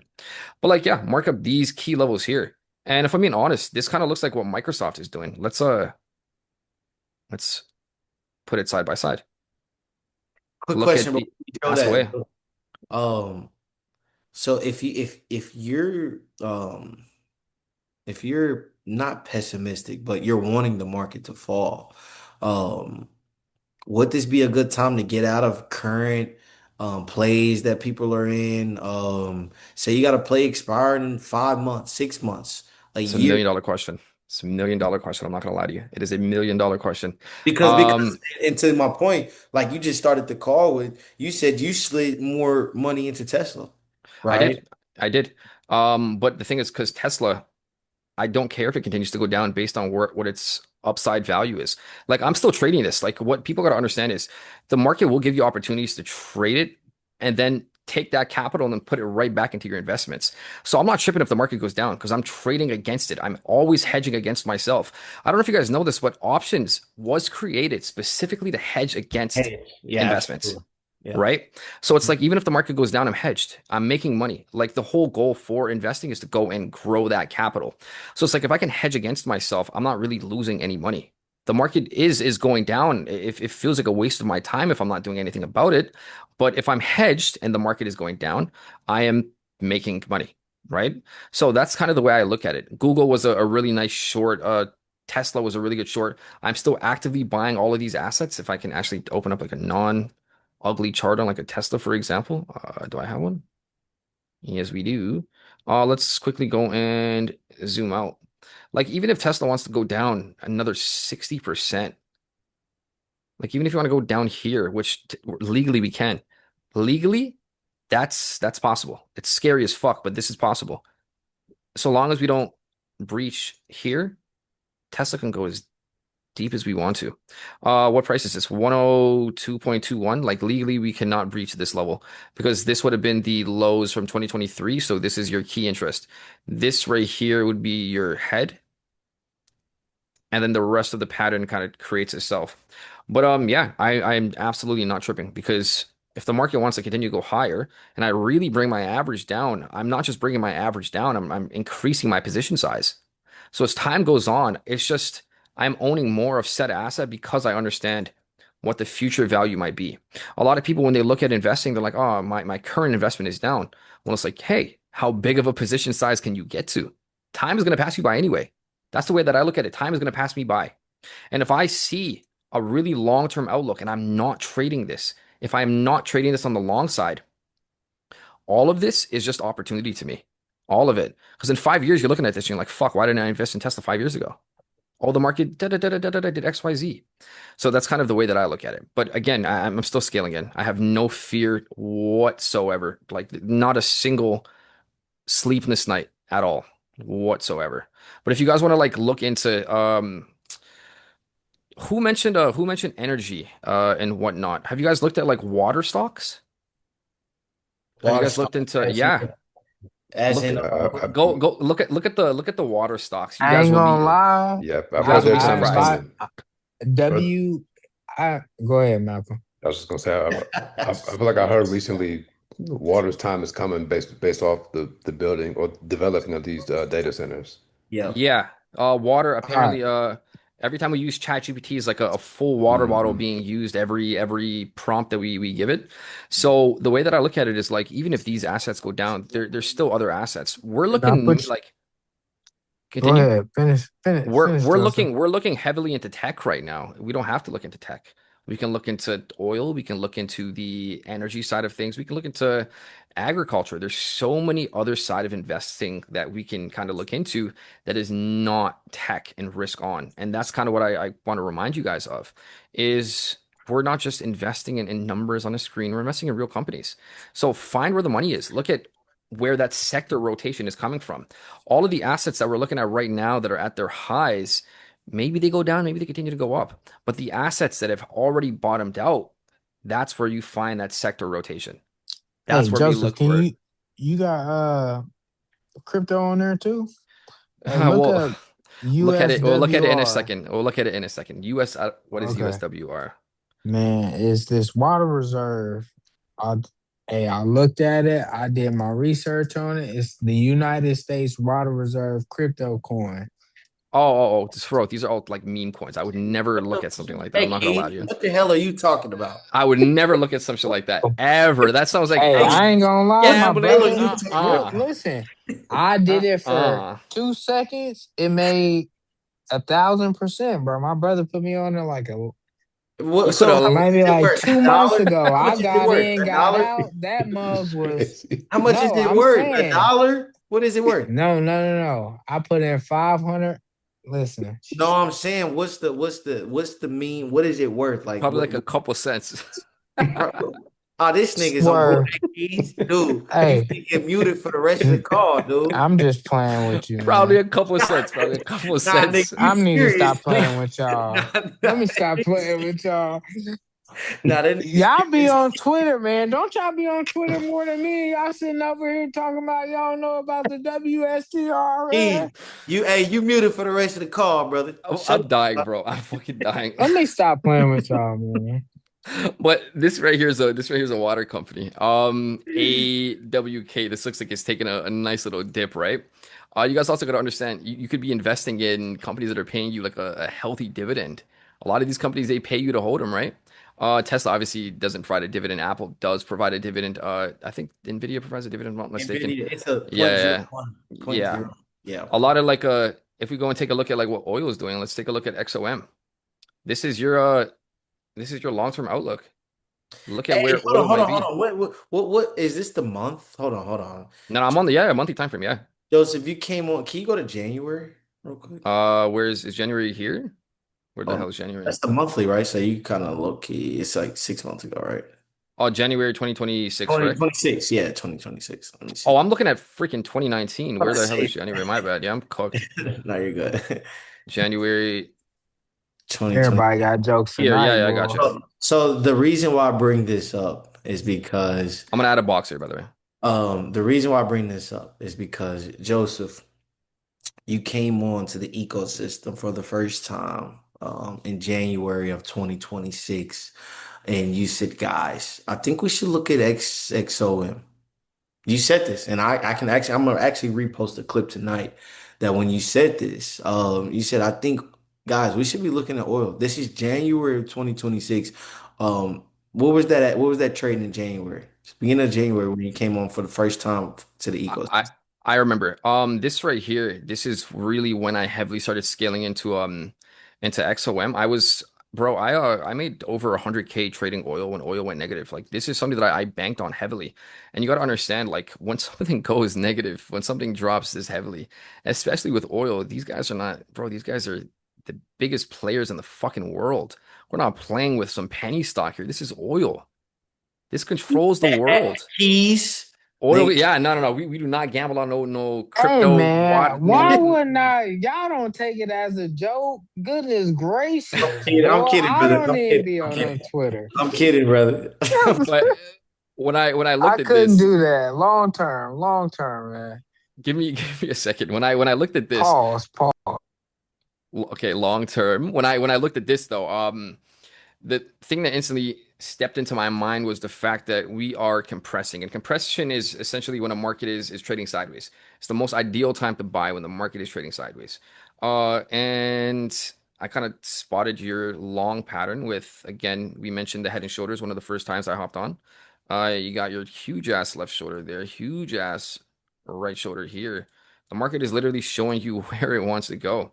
And then when you go and zoom out and you're looking at this long-term pattern, or you're looking at this long-term channel, you look at how well the median is respected over and over and over again. We are already trending below it, right? So I don't really check my portfolio often unless like I'm buying. It saves me the peace of mind. But this right here is up 50 something percent from here if I had scaled in. I don't know my averages on XOM, but I'm probably up anywhere between like 40 to 50%. So if you are at least from here. If you are like looking at this type of stuff, why not invest in the slower assets for right now? If you guys are scared for tech, at least sometimes the slower assets they pay you a really good dividend. They do have really good room for growth. You're already paying for it in terms of your gas prices, and yeah, I drive a BMW. My gas price is fucking expensive, 91. So it's like, why not invest in the stocks that are actively kind of rinsing your pockets on a weekly basis just to fill your tank? That's the way that I look at it. And then Exactly. yeah, we have so much upside, like so much upside. And then Exactly. even if the stock goes down, it's paying you a really healthy dividend, like a super healthy dividend. I don't see gas prices going down anytime soon. I don't know about you guys, but I don't. I really don't see gas prices going down anytime soon. Yeah, Especially with this. they started creeping back up down here in Texas, bro. Yeah, over here's $1.80 Canadian. I don't know how much it is in USD, but yeah, it's pricey in Canada. They go So it's by like liters. How many liters is in a gallon? I failed grade 10 That's the math like thing. 3 times. I have no clue, brother. I have Mhm. no clue. But yeah, in terms of like stocks like these, like you got Chevron, you got Exxon Mobil, you got what are some other good stocks? I have a lot of oil companies here on my watch list. Quick question, Joseph, before we Ask away. the charts. I want you to show like one or two more, and then we're gonna talk about this real estate invest fest, and then we're gonna get off here. Ask away. But question. When I remember when tech went through a bearish year in 2022, Hmm. um, people started rotating more into oil, right? More into defensive companies, right? Those defensive stocks, right? The counter cyclical stocks. Do you think that could be on the precipice of what we're about to see here soon? I If think that's always the if tech case. if tech if tech starts slowing down. I think that's always the case, to be honest. I think there's always a boring industry that people kind of overlook because it's kind of above them, right? Everybody wants the fast money. Nobody wants the money that's going to make money in a bear market. That's there's a huge difference between making fast money and being a genius when the market is going up and being able to look somebody in the eyes and tell them my portfolio outperformed yours even when everybody else's went to shit. There's a huge difference. You're a different man if you can do that. They always say everybody's a genius in a bull market. When the market goes down, though, what type of person do you become? And for me, um, a lot of my portfolio is not tech heavy. It really is not. It's just ETF heavy. And a lot of it, like you guys got to understand, if you're struggling with individual stocks, why not look into different sectors? Why are we choosing and betting on individual assets? Why are we not betting on slow growing sectors instead? Bro, there's an ETF for almost everything. Absolutely almost everything is an ETF. So I would suggest, honestly, why don't you guys do you mind if I give them all like something to be like, let's bring something to the table. Why don't you guys all look into different ETFs, figure out different industries that are kind of in that transition phase and bring them to the table next week and I will happily take a look at them. Like if you guys want to look at like different types of ETFs, I will happily chart them up for you guys and take a look at them. Because number one, you guys are bringing me money making machines, right? And number two, if you guys have any conviction problems, at the very least, somebody's able to kind of assess that for you, right? So if you guys want to bring some stuff going into next week, I'll happily take a look at it. But even if you're not actively buying XOM, there are energy sectors, there are oil sectors, etc., right? So take a look into that. Do the research on the back end because if you guys are struggling with what stocks to buy, it just means you haven't done enough research, if I'm just being completely honest. And with that being said, a lot of it will be in the slow moving industries that a lot of people are like, oh, this seems boring, but it will make you money. I assure you, if we're rotating, if that's really what this is, it will make you money. It's not sexy, it's not pretty, but again, it does the job. It protects that portfolio, It man. does. It Protects that does. It portfolio. does. That's amazing. That's amazing. So, Just a quick question. Ask away. What do you have SPY by the end of the year? We don't do predictions. I never do predictions. I hate predictions. Mm, Predictions is gambling. mm, I will never predict anything. There's no point. It's just like, why am I doing it? To stroke my ego? mm. I don't like mm, doing it. Bro, you wouldn't believe Understood. 95% of traders lose money because they want to predict where the market goes. I'm just here to mm, react to what the market does. mm. Bro, I'm telling right hand to God, give me a Bible. I will put it on my dead grandfather. I refuse to predict where the market goes because I don't give a fuck. Whatever the market does, I'm just going to react to it. I think That's fair. everybody should embody that mindset. You got to ask how many traders you think are predicting where the market goes. They're just doing that because they want to look like the man on Twitter, on Instagram. Oh, I clipped this. Oh, I did this. I don't care. If the market gives me something that I like, I better make sure I have that capital to take advantage of it. And that's the way that I look at it. It's kind of like that humility of I don't care where the market's headed. I really don't. If I'm invested and I'm able to bet against myself occasionally and I'm right when the market does go down, I'm not using insane amounts of capital to bet against myself. I can stay afloat. The market grows over time, but when it doesn't, how well can you stay afloat is kind of the mindset that I've embodied. But if I had to make a prediction on the SPX in the next year, I wouldn't know. But again, kind of marking up those key levels. What the hell is this on my screen? Somebody's drawing some red lines on my screen. It's okay. Uh, Literally just mark up these key levels. Use your Fibonacci retracement tool. This is going to mark up all of these key levels. Put it in logarithmic scale if you guys need to. Look, there's a key level here at 6815. There's a key level here at 382. Sorry, not 382, 7120, 69, 67. So do that at like multiple levels and you'll see where those key levels lie. And if price decides to react at any one of these levels, capital, make sure you guys have capital. Don't be blown it on random shit. If I'm just completely honest, that's as retail traders and investors, we're not investing like BlackRock. We're not investing like Bridgewater's Associates. We're investing with the information that we have. And if we want to make sure that we can take advantage of when the market actually gives us that opportunity, we better make sure we have cash, number one. And number two, we better make sure that we're marking up these key levels and actively setting alerts. All it takes is a right click on my screen, add alert on SPX. I save up $2,000, $3,000, $10,000, whatever the case is, even 500. If the market pulls back into my level, I have that capital ready to deploy. And I think that's where people kind of mess it up of predict, predict, predict. Nope.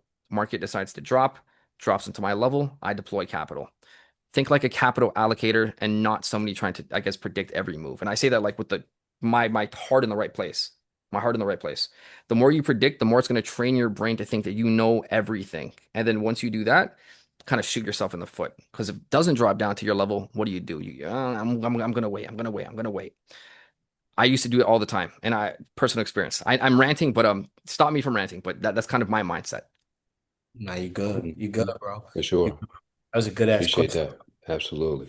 Good ass question. Yeah, Joseph, let's go back to yeah, I want to talk about this segment here.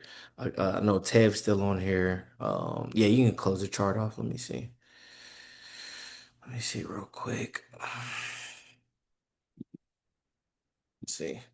Yeah, so yeah, man, couple last things I just want to talk about is, man, what's up with this foreclosure stuff in the real estate market?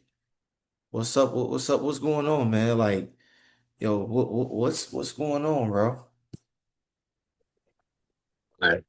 All right. Nate said drop a couple of gems today. Yeah, talk So to us. there's a variety of different things that come to mind. You can hear me? Yes, sir. You can hear me? It's Yeah. good. Okay, cool.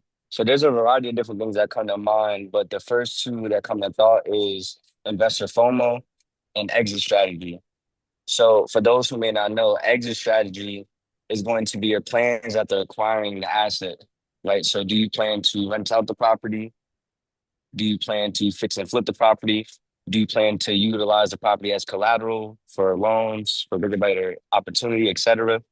Right. So now this how we're looking at the stock market. We're looking at entry points, price points. Investors are doing that because it pertains to that return on investment that they're looking for. So it's the same thing in the real estate field where it's not the property that makes it an asset, it's the numbers and the price that you get it at, and as well as the location that makes it an asset. Right. So um, in addition, for all investors who are looking to acquire real estate, right, it's very important to have an understanding of what market you're currently in. Are you in a buyer's market? Are you in a seller's market? So in New Jersey over here, it's currently a seller's market.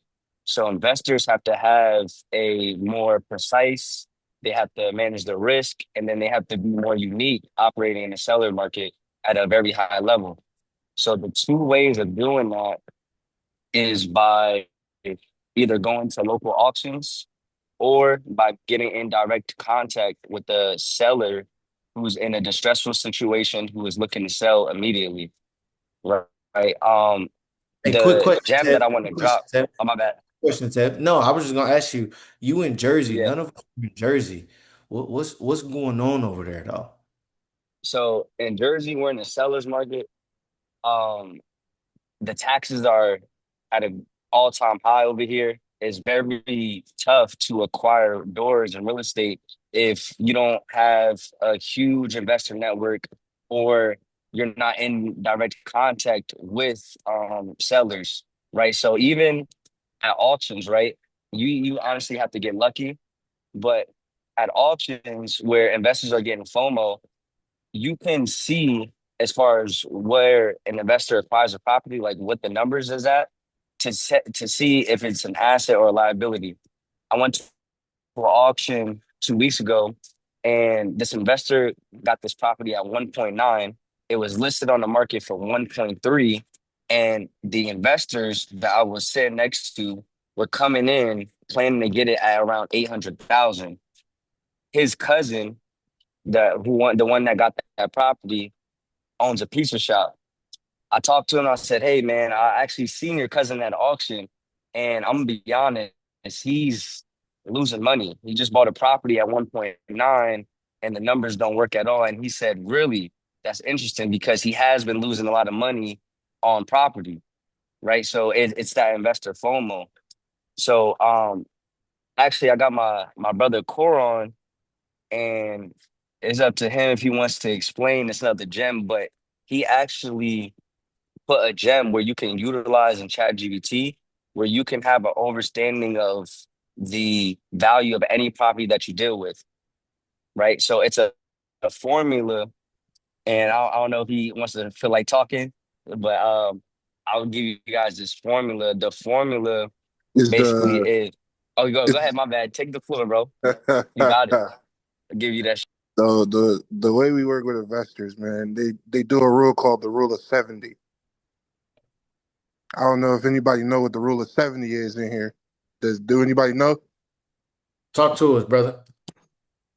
So what the rule of 70 is, you don't buy a property that's over 70% of what you're going to put in that property. And these what these rich millionaires investors do, because I talk to a lot of them, and they like, don't give me nothing over the rule of 70. So I'm like, I have to learn what the rule of 70 is. So what I do with ChatGPT is I have it calculate every property under the rule of 70. Mm, okay. And so when I do negotiate these deals with these home buyers, and that's why we close deals, because we get the property always under the rule of 70. Because when you schedule, not schedule, but when you go to a real estate through a real estate firm, they're always going to market that price up. I know here in New Jersey, it's properties that's 1.2 million, but really realistically, it's 700,000. So you saying what is it called, appraisals, or what is it? I ain't in the real estate space, Yeah, so it's appraisals. it's when they just jack the price up, right? And it's Yeah, not actually really worth what they jacked it up to. Is that correct? correct.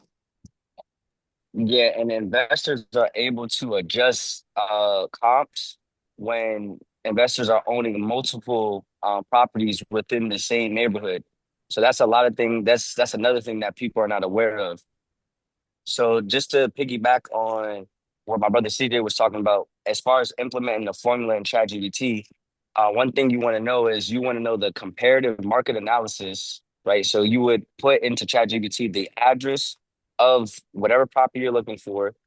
What is the CMA within 6 months to a year, right? That has sold within a mile radius, and you would want to put the current year. You want to be exact.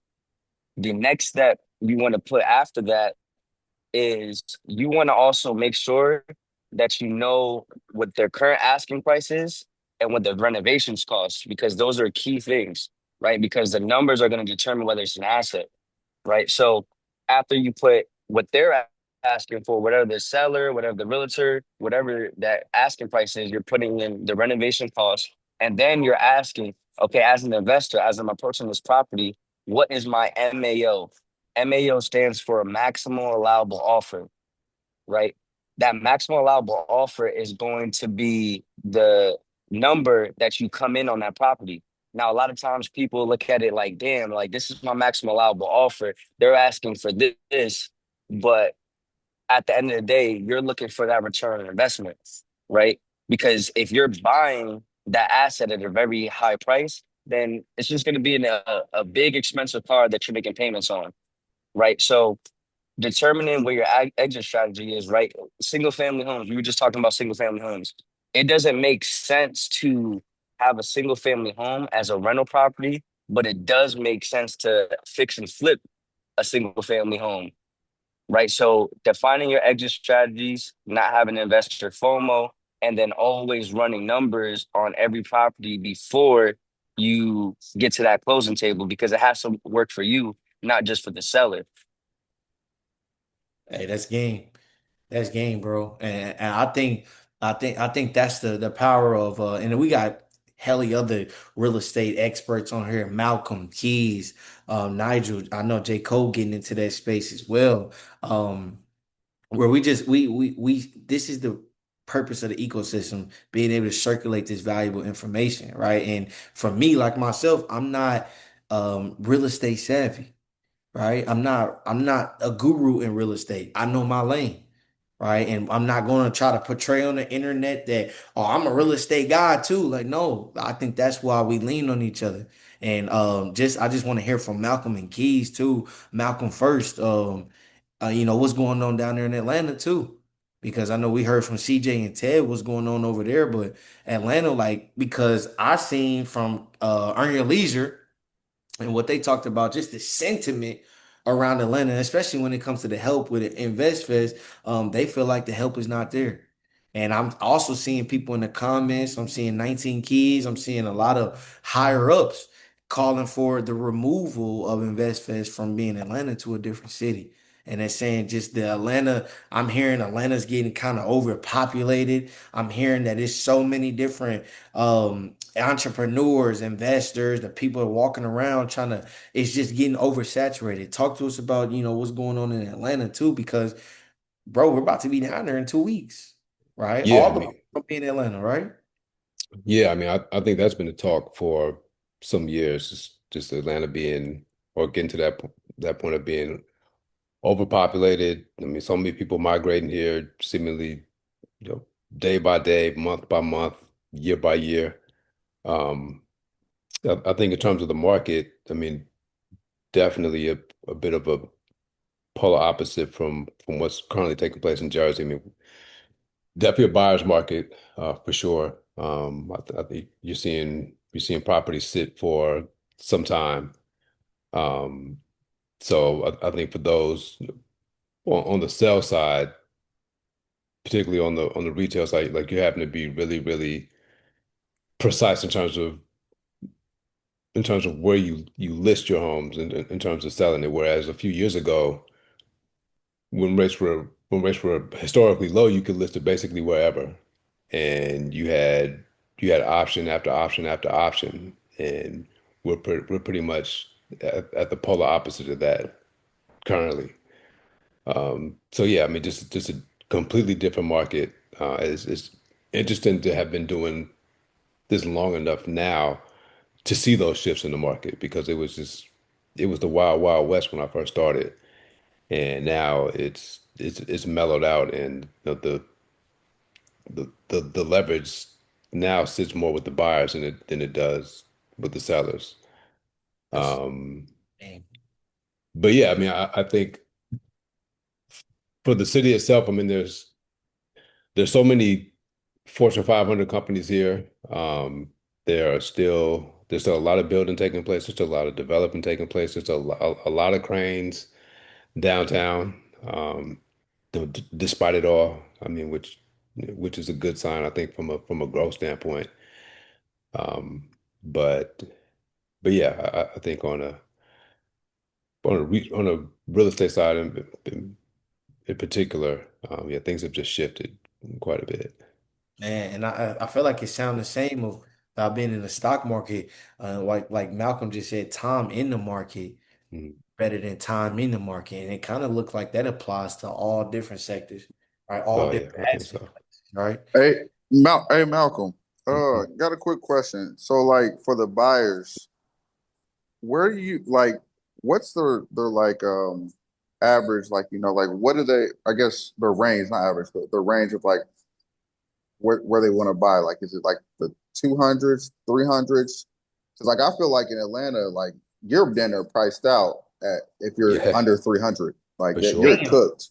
damn. Absolutely. You're overly cooked Definitely. at 300 Yeah, for sure. for sure. Yeah, I mean, especially if you call yourself trying to be in the city. Yeah, absolutely. And even the outskirts, like South Fulton, for Yeah, yeah, example, like yeah. which Yeah, is a that's where I'm nice at. area. How That's where I'm much at. is it At out South there? Fulton, I mean, which is what 30 minutes out, and Yeah, shit, damn near 40 minutes now with all this traffic and congestion. Easily Hmm. 300, Oh, for sure. easily. Definitely. Definitely. So that was just my question. Like, what Mhm. range do you think that they're looking for out here? Majority that you see. Yeah, I mean, I would say the threes, I think that's ideal. Um, and I think in some respects, depending on where, I think if you're a buyer, I think you have some opportunities to wait some of these sellers out. I mm. mean, depending on the circumstance. I mean, how bad do they need to sell? How bad do they want to sell? What's the Right. bed and bath count for property over there in the threes in Georgia? Yeah, Uh, I'd say 3-2. 3-2. Okay, that's wow. 3-2s Hmm. over here, man. They're selling that for like in the 500s, Oh, I'm sure. 600s.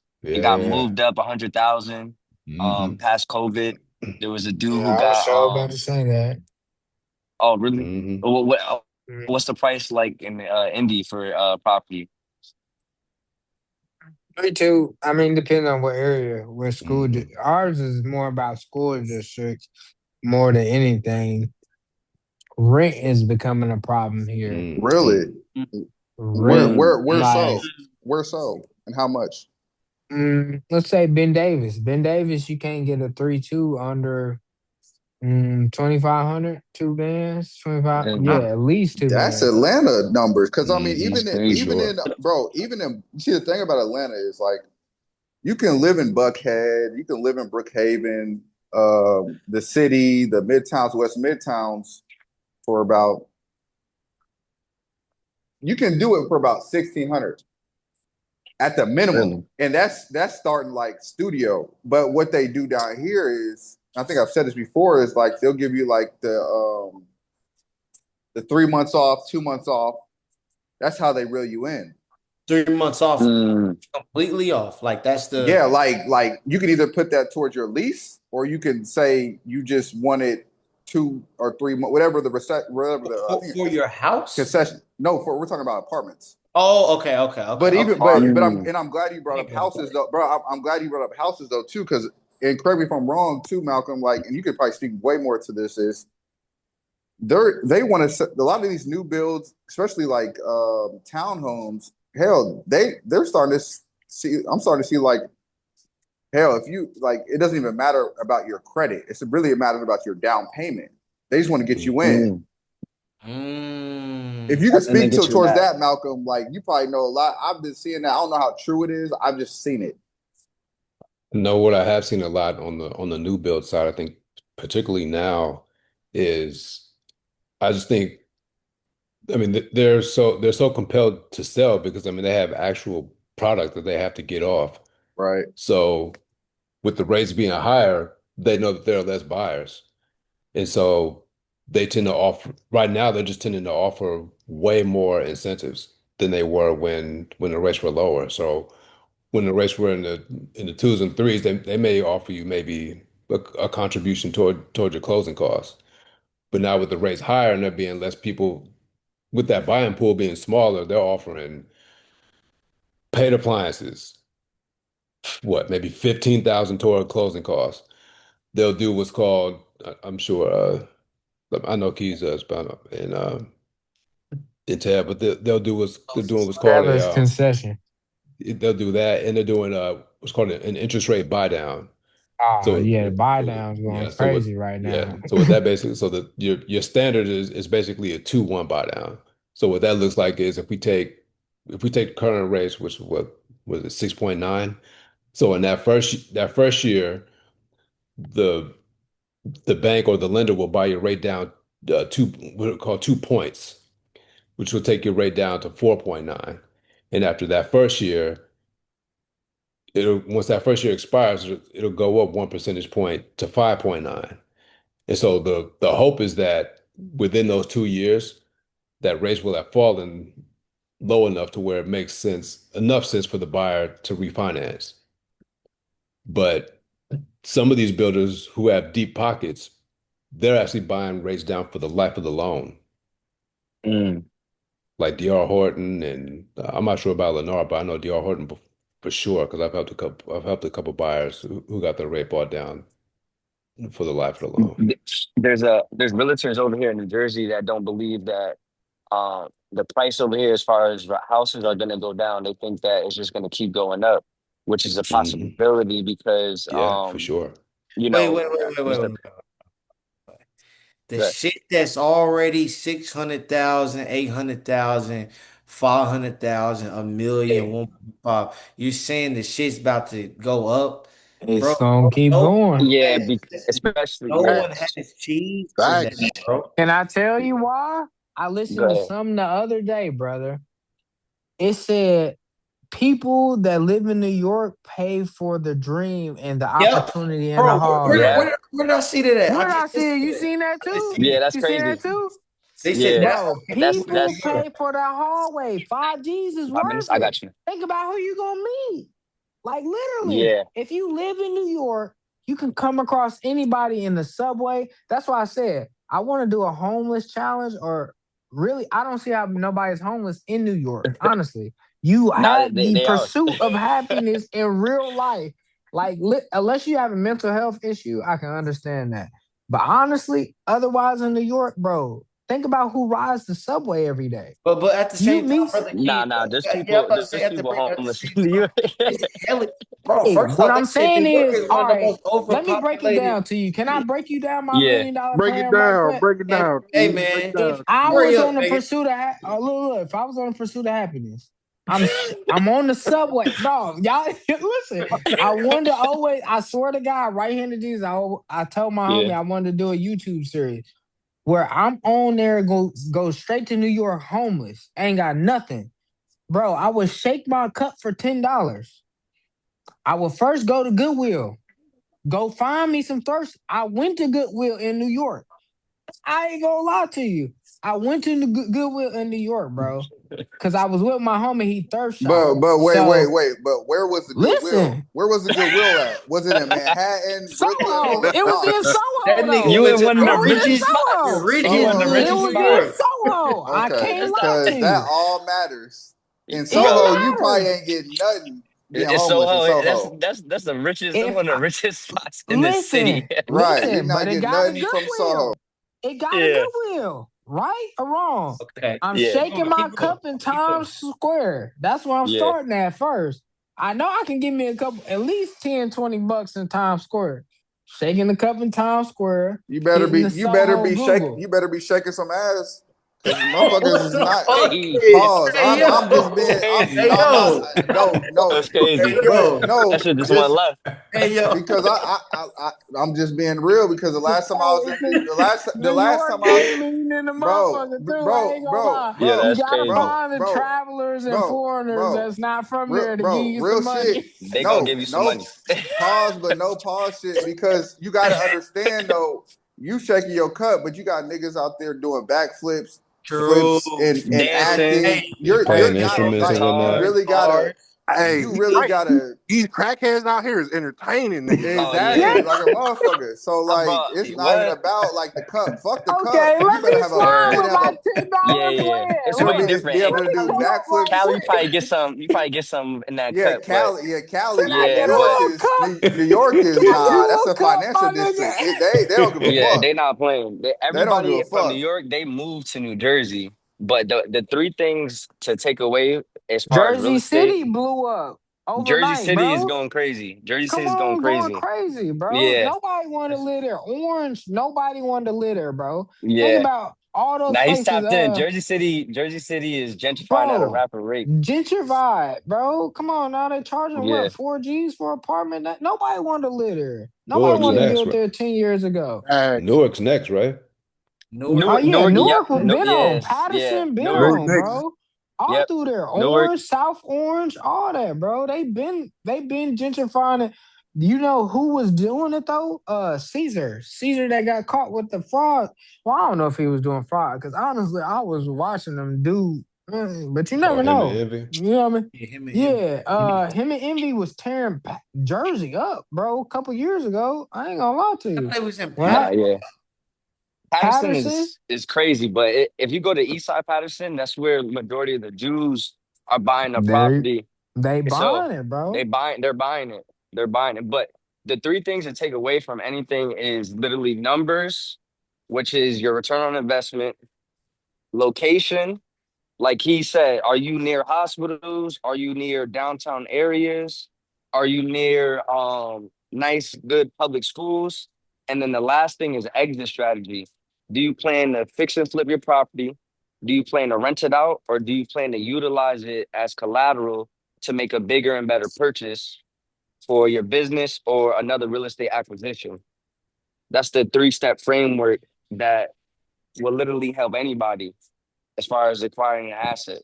I want to But bring it's tough in New Jersey. I want to bring it back to what Nate said too, because Nate, properties out here gonna be 600,000, but you are right. Next year, by this time next year, I guarantee you there'll be 750. Oh, easy. Oh yeah. And Easy. For that's sure. Oh yeah. that's to my point. Yeah. Like Atlanta is it's disrespectful. either That's it's either disrespectful down and then come there. back to and I just kind of want to end it with this. And as we wrap up the call, I kind of want to end it with this. Like we talked about this a while ago, bro. This shit gonna come down to the have and the have nots, bro. You either gonna have Sure. cheese or you're not, or you gonna have enough cheese to take care of yourself, or you're not. And that's kind of why we gotta continue to keep doing what we're doing, bro. We gotta continue to stay invested. We gotta continue to talk about shit that's going on, right? We gotta, have guys like Joseph come on, like, bro, I want the market to fall, right? I want the market to fall because get his mindset. Hear the mindset. I don't want just the market to fall, just to fall. Like, no, I want the market to fall so I can accumulate more, right? I want to accumulate more. I want to buy more on a deeper discount. And I think he said something really, really important as we wrap up. He said something really, really important. He said, yes, I bought into Tesla today, but as this thing keeps falling, I'm gonna bring my average cost down. Why is that important? The reason why that's important is because it's not about when to buy. He's talked about the consistency of what he's built a habit to buy. That's really, really important, bro. That's really, really important. So he's basically saying, I want to accumulate as much assets as possible. I don't care if I buy today. I believe in the future trajectory of this company, of this asset, of what it's gonna be in the future. And that's why I'm saying you either gonna have shit or you not here in a minute. They said Magic Johnson said 3 years at InvestFest last year, right? Nigga, 1 year's down, InvestFest up again in 2 weeks. Then he gonna come back on and say shit. So that's 2 years. Now what? One more year. After one more year, and then when you start seeing shit add up, one more year. How many more years Trump got when he get in office?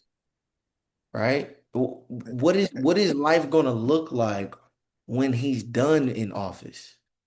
Right? What is life gonna look like when he's done in office? They already said, the Democrats already said they got so much unraveling and undoing to do that he's already done. What is that gonna look like for the It's market? gonna look. It's gonna look like a rainbow flag. That's what it's gonna look like. Literally, literally. Stop, Steve. I'm just now putting it. Oh, my bad. I mean, shit. I mean, nothing against you. I respect it, but that's what it's gonna look like. You said nothing against you. I respect it. No, Hey, pause, nigga. You got me fucked up. Nah. We wait. We long. We about a month away from your month, but nah, hell no. wait. What's my mind? We just left your month, right? Well, hey, we And, gonna wrap and, up. and I ain't talking We about gonna Juneteenth. No, I'm bullshit. I'm bullshit. Look, let me stop. You know. we gonna wrap up. Wait, Uh, Nate, I yeah, got a question before you wrap up. Just do you mind talking about what the plan is for the Invest Fest? Because yeah. That's all. y'all are That's coming all. from Canada. Cause yeah, Nigel on some. I don't know what he on. Cause Black truck energy. but yeah. The We're gonna talk about it whiskey. more. We're gonna talk about it more as we get closer to the day. But yeah, man, I'm flying in on Wednesday. Like I said, I've been in talks with couple people. We probably get the Airbnb Thursday night. I don't know when everybody getting in, but if you're getting in Thursday, that's cool. If you're getting in Friday, that's cool. If you're getting in Wednesday, that's great. Thursday night, I know they're doing a private showing of Jadakiss and the Lokes. They doing a like movie, their little film documentary Thursday night. If you do go to that, cool. If you don't, I'm still thinking about getting the ain't no think about probably get the Airbnb Thursday night, just for one night. Everybody link up, have some food over, kind of kick it, chill, in like the mansion, mini mansion. Chop it up, connect with each other, and then Friday, is actually when InvestFest starts now. Right, InvestFest used to start on Saturday and Sunday. You got guest speakers, you got the marketplace where you can go in the back, see different vendors, shop, network, and then you got in the other side of the building where you got a lot of the speakers, the main stage, smaller stages. You got conference rooms. You got so many different speakers coming to talk about everything that they do, sharing value, sharing game. And that actually starts Friday now, right? They got a lot of workshops that they do on Friday. And then the rundown of the schedule usually comes out about a week or two before InvestFest. So on the next week, we should see who's speaking when Nate, Black. it's already out. Oh, you already got it? The schedule Yeah, already? if you got the app, it's already out. Oh yeah, Raven, can you drop that? Can you drop that in the chat, please?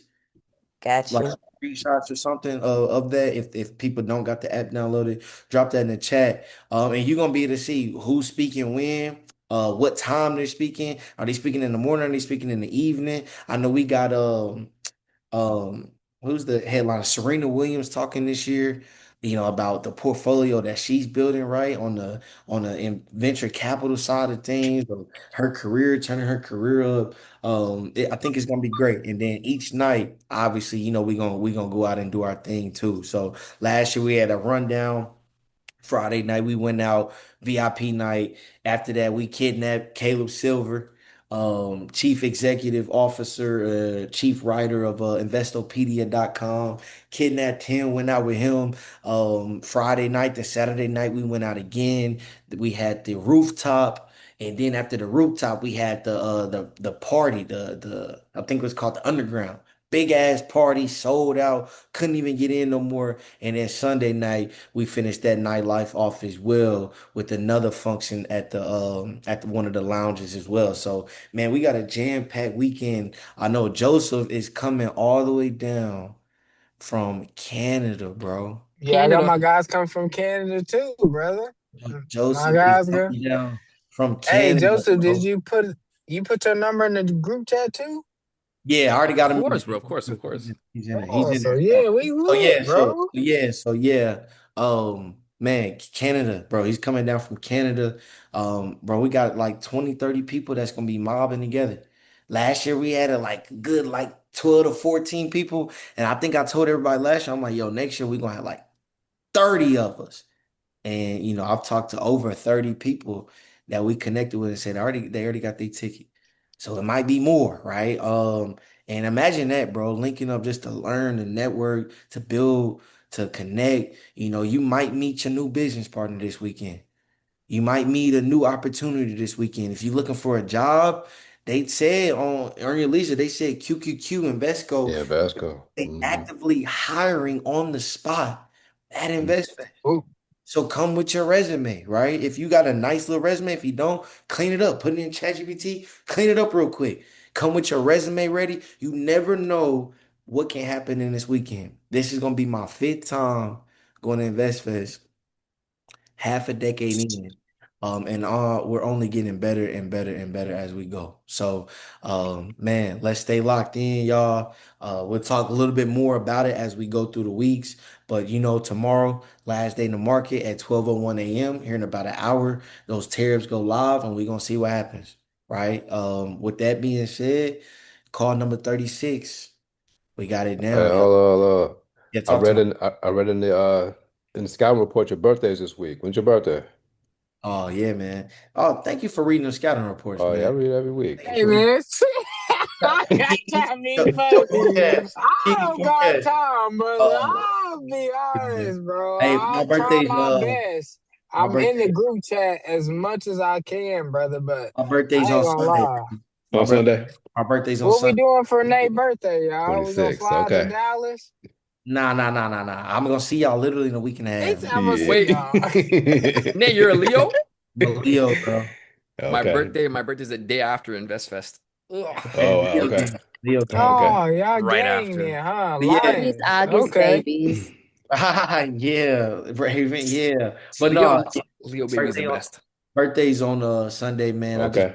want to just kick it, chill, man. And man, Sunday I'll be doing another scouting report, bro. The No, work okay. work don't stop, man. I don't stop, man. I want to continue to keep impacting, keep growing. For It don't sure. matter if it's my birthday or not my birthday. I treat it like another day of us growing together, bro. So Beep, beep, Sunday, beep, beep. Sunday I'm gonna be just grinding, man. So Oh yeah, man. shit. Hey man, y'all get out of here, man. Y'all get some rest, bro. All right, Another family. good call, and I'll see y'all later. All right. All right, y'all. All right, Cheers. man. Sir. Peace.